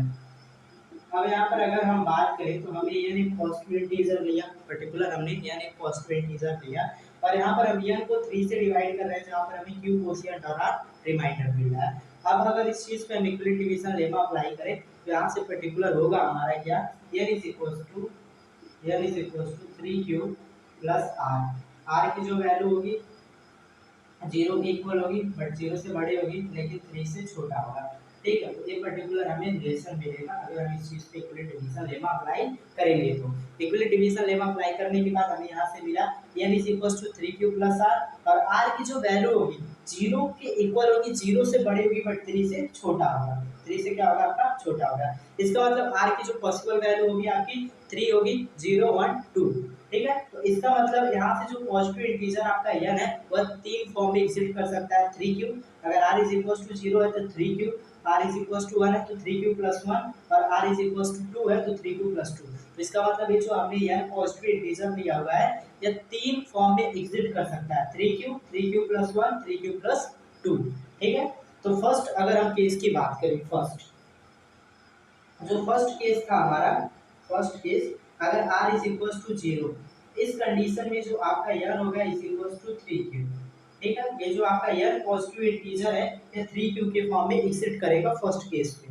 ठीक, तो यहाँ से अगर हम फर्स्ट केस की बात करें तो हमें प्रूफ क्या करना है, ये जो पॉजिटिव इंटीजर आपका 3q के फॉर्म में एग्जिस्ट कर रहा है, इसका जो स्क्वायर, पॉजिटिव इंटीजर का जो स्क्वायर वह 3m या फिर 3m+1 के फॉर्म में आपका एग्जिस्ट करेगा। अब हम n का स्क्वायर कर दें, क्योंकि पॉजिटिव इंटीजर का स्क्वायर पूछ रहा है, तो n का स्क्वायर करेंगे मतलब 3q का स्क्वायर, और उसे हम इस फॉर्म में एग्जिस्ट कराने की कोशिश करेंगे, इस पर्टिकुलर फॉर्म में एग्जिस्ट कराने की कोशिश करेंगे और उसे प्रूव करेंगे। ठीक है, तो n पॉजिटिव इंटीजर का स्क्वायर कह रहा है, तो n भी आपका एक पॉजिटिव इंटीजर हमने लिया हुआ है, तो n का स्क्वायर बोले तो 3q का स्क्वायर, और 3q का जब स्क्वायर होगा तो मतलब 9q स्क्वायर। ठीक है, 9q स्क्वायर, यहाँ से आपका n स्क्वायर हो जाएगा। 9q स्क्वायर को आप क्या लिख सकते हैं, आप 9q स्क्वायर को लिख सकते हो 3 ब्रैकेट में 3q स्क्वायर। ये जो आपका 3q स्क्वायर है ये आपका एक इंटीजर है। आप q की वैल्यू अगर आप प्लेस करोगे तो यहाँ से जो आपको रिजल्ट मिलेगा इंटीजर मिलेगा। ठीक है, तो ये जो आपका 3q स्क्वायर है, ठीक है, मैं तो समझा देता हूँ, ये जो आपका 3q स्क्वायर है ये आपका एक इंटीजर है। क्या है, इंटीजर है, तो इस चीज को हम m कंसीडर कर लें। ठीक है, 3q स्क्वायर को हम m कंसीडर कर लें, तो 3 और इस चीज को हम m कंसीडर कर रहे हैं, m क्यों कंसीडर कर रहे हैं, क्योंकि एक इंटीजर है, तो हम कंसीडर कर रहे हैं, इसका जो रिजल्ट है इंटीजर है, तो यहाँ से हम इसे m कंसीडर कर लेंगे। टोटल इसका जो रिजल्ट होगा m। ठीक है, तो यहाँ से 3m, इसका मतलब क्या हो गया, इसका मतलब ये होगा कि जो स्क्वायर है पॉजिटिव इंटीजर का वह किस फॉर्म में एग्जिस्ट करेगा, 3m के फॉर्म में। हमने n का स्क्वायर किया, 3q का स्क्वायर, 9q स्क्वायर, 3 को बाहर लिया, 3q स्क्वायर, और ये 3q स्क्वायर आपका एक इंटीजर है जिसे हम m से रिप्रेजेंट कर रहे हैं, यहाँ से आपका 3m आ गया। तो जो स्क्वायर है, ठीक है, अगर हम बात करें यहाँ पर ये पर्टिकुलर शायद आपको दिख रहा होगा, नहीं दिख रहा है, ये ज़्यादा डाउनलोड हो गया, दिख नहीं रहा है, ये 3q वाला पोर्शन दिख रहा है, तो 3q यहाँ से आप पर्टिकुलर आपका आ जाएगा 3m। क्यू स्क्वायर की जगह आप m को लोगे। ठीक है, जो आपका क्यू स्क्वायर है 3q स्क्वायर, ये आपका इंटीजर आएगा रिजल्ट, तो आप इसे m से रिप्रेजेंट कर रहे हैं, तो यहाँ से हमें क्या मिलेगा 3m। तो n का स्क्वायर क्या मतलब पॉजिटिव इंटीजर का स्क्वायर, इसका मतलब क्या हो गया कि पॉजिटिव इंटीजर का जो स्क्वायर हुआ 3m के पर्टिकुलर फॉर्म में एग्जिस्ट करेगा। तो ये फर्स्ट केस के बारे में हमने पढ़ा। अब अगर हम सेकेंड केस की बात करें, ठीक है, सेकेंड केस हमारा क्या था, सेकेंड केस था पर्टिकुलर अगर हमारा रिमाइंडर 1 होता है, रिमाइंडर अगर हमारा 1 होता है तो इस केस में जो आपका पॉजिटिव इंटीजर होगा वह 3q+1 के फॉर्म में एग्जिस्ट करेगा। ठीक है, अब ये जो पॉजिटिव इंटीजर है इस फॉर्म में एग्जिस्ट कर रहा है, अब हमें प्रूफ किस फॉर्म में करना है, हमें शो करना है इसके स्क्वायर में। अब हम इस n का स्क्वायर करते हैं और इसका भी स्क्वायर करते हैं और देखते हैं कि ये पर्टिकुलर जो आपका है किस फॉर्म में एग्जिस्ट करेगा। ठीक है, अगर हम n की स्क्वायर कर दें, n square is equal to 3q+1 का स्क्वायर, और यहाँ पर आप लगा लो a प्लस b का होल स्क्वायर, तो यहाँ से 9q square plus 1 plus 6q। ठीक है, यहाँ से आप दे दो 3 कॉमन, एक मिनट इसे एक साइड लिख लें, 9q square plus 6q plus 1।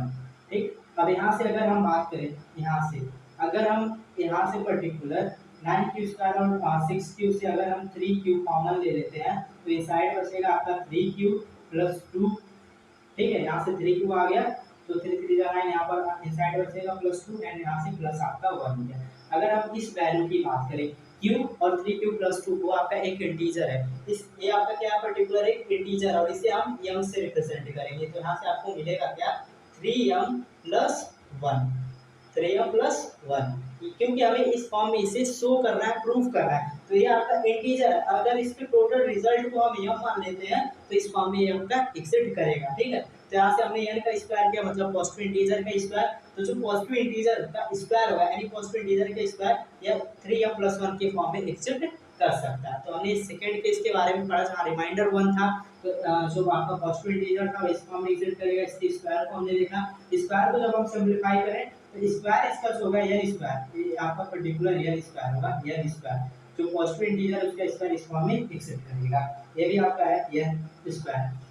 अब अगर हम थर्ड केस की बात करें, थर्ड केस में जहाँ पर आपका रिमाइंडर था 2, ठीक, तो इस केस में जो n होगा आपका 3q हो जाएगा +2। तो ये आपका पॉजिटिव इंटीजर इस पर्टिकुलर फॉर्म में एग्जिस्ट करेगा। अब इसके स्क्वायर को हमें प्रूव करना है, तो n का स्क्वायर ले लें और 3q + 2 का भी स्क्वायर लें, a + b का होल स्क्वायर अप्लाई करेंगे तो 9q होगा। 9q स्क्वायर +4 प्लस 2 3 जा 6, 6 12 जा 6 2 जा 12q, ये पर्टिकुलर इतना आपके पास मिल जाएगा। 9q स्क्वायर 4 एंड 2 3 जा 6, 6 2 जा 12q। अब अगर हम बात करें यहाँ पर इन दोनों को एक साइड ले लें, ठीक है, इन दोनों के एक साइड ले लें 9q स्क्वायर और 12q, तो 9q square plus 12q and then +4। अब इस 4 को मैं क्या 3 + 1 लिख सकता हूँ? 4 को 3 + 1 लिख सकता हूँ, बिल्कुल लिख सकता हूँ, क्योंकि 3 + 1 का जो रिजल्ट होगा 4 ही होगा। ठीक है, अब यहाँ से इस पर्टिकुलर से अगर हम 3 को कॉमन ले लें और q कॉमन ले लें तो 3q प्लस 3 को बस कॉमन लेंगे, यहाँ से 3q स्क्वायर, क्योंकि यहाँ पर आपका q है ही नहीं। ठीक है, तो 3q स्क्वायर आपका आ जाएगा +4q आ जाएगा एंड देन +1 आ जाएगा और प्लस आपका 1 आ जाएगा। अगर हम इस चीज की बात करें थी 3q स्क्वायर +4q +1, ये आपका एक इंटीजर है और अगर हम इसे m से रिप्रेजेंट करते हैं तो यहाँ से आ जाएगा आपका 3m + 1, 3m + 1 और ये n स्क्वायर हो जाएगा। मतलब जो पॉजिटिव इंटीजर है उसका स्क्वायर 3m + 1 के फॉर्म में एग्जिस्ट करेगा। अगर हम बात करें यहाँ पर हम प्रूफ क्या कर रहे थे, यहाँ पर हम प्रूफ कर रहे थे कि कोई भी पॉजिटिव इंटीजर का जो स्क्वायर होता है, square of any positive integer वह चाहे 3m के फॉर्म में एग्जिस्ट कर सकता है या फिर 3m + 1 के फॉर्म में एग्जिस्ट कर सकता है। इसके लिए हमने n एक पॉजिटिव इंटीजर लिया, n को हम 3 से डिवाइड किया क्योंकि उसे हटा remainder equivalent division lemma apply किया, तो यहाँ से हमें पर्टिकुलर मिला r की पॉसिबल वैल्यू 3 हो सकती थी, 0 1 एंड 2। फर्स्ट केस में हमने जब r की वैल्यू 0 रखी तो वहां से हमें 3q मिला। जब हमें पढ़ना क्या था, पॉजिटिव इंटीजर इस फॉर्म में एग्जिस्ट करेगा, उस पॉजिटिव इंटीजर के स्क्वायर को हमें प्रूव करना था कि इस फॉर्म में एग्जिस्ट करेगा। तो n का स्क्वायर हमने किया, 3q का स्क्वायर 9q स्क्वायर, 3 को बाहर लिया, 3q का स्क्वायर, ये आपका एक इंटीजर है, इसके पूरे रिजल्ट को m से रिप्रेजेंट करेंगे तो 3m। इसका मतलब ये हो गया कि जो स्क्वायर है पॉजिटिव इंटीजर को 3m के फॉर्म में एग्जिस्ट कर सकता है। सेकेंड केस में हमने पढ़ा रिमाइंडर, जहां पर हमारा 1 था, तो उस केस में भी हमने यही पढ़ा कि n = 3q + 1, ये जो आपका पॉजिटिव इंटीजर होगा इस फॉर्म में एग्जिस्ट करेगा। हमें स्क्वायर को प्रूव करना है, तो इसका स्क्वायर हमने किया और स्क्वायर को जब हमने सिंपलीफाई किया तो हमें जो पर्टिकुलर पॉजिटिव इंटीजर का स्क्वायर मिला वह इस फॉर्म में एग्जिस्ट करेगा 3m + 1। सेम इसी तरीके से थर्ड केस में भी जब हम यहाँ से हमने r = 2 लिया तो यहाँ से n जो पर्टिकुलर आएगा आपका 3q + 2 के फॉर्म में एग्जिस्ट करेगा, हमें स्क्वायर को प्रूव करना है, तो स्क्वायर किया उसे सिंपलीफाई किया, तो यहाँ से जो पर्टिकुलर हमें रिजल्ट मिला कि जो स्क्वायर है पॉजिटिव इंटीजर का वह 3m + 1 के फॉर्म में एग्जिस्ट करेगा। इसका मतलब ये हो गया कि जो स्क्वायर होगा, square of any positive integer, square of any positive integer, किसी भी पॉजिटिव इंटीजर का जो स्क्वायर होगा वह 3m के फॉर्म में एग्जिस्ट कर सकता है, 3m + 1 के फॉर्म में एग्जिस्ट कर सकता है एंड देन 3m + 1 के फॉर्म में एग्जिस्ट कर सकता है। तो किसी भी पॉजिटिव इंटीजर का जो स्क्वायर होता है वह 3m के फॉर्म में एग्जिस्ट कर सकता है या फिर 3m + 1 के फॉर्म में एग्जिस्ट कर सकता है। तो मैंने इस क्वेश्चन को हमने प्रूफ किया बहुत अच्छे तरीके से और इसे अच्छे तरीके से समझा भी कि किस तरीके से हम इसे प्रूव करेंगे। तो मेरी अभी सबसे पहले तो हम ये देखेंगे कि 3 के टर्म्स में जो पॉजिटिव इंटीजर होते हैं वो किस किस फॉर्म में एग्जिस्ट करते हैं, 3q, 3q + 1 and then 3q + 2। अब इनका स्क्वायर करेंगे और उनको 3m और 3m + 1 के फॉर्म में रिप्रेजेंट करने की कोशिश करेंगे, एग्जिस्ट कराने की कोशिश करेंगे। अगर हमारा एग्जिस्ट हो जाता है, रिप्रेजेंट हो जाता है, तो वहाँ से हमारा जो क्वेश्चन होगा प्रूव हो जाएगा। जैसे 3q को जब हमने स्क्वायर लिया तो यहाँ से आपका इंटीजर पूरे रिजल्ट को हम m से रिप्रेजेंट कर रहे हैं, तो 3m हमें मिल गया। तो यहाँ से ये आपका क्या होगा, स्क्वायर जो होगा पॉजिटिव इंटीजर का 3m के फॉर्म में एग्जिस्ट कर सकता है, 3m + 1 के फॉर्म में एग्जिस्ट कर सकता है। तो मैंने 6 क्वेश्चन को प्रूव कर दिया।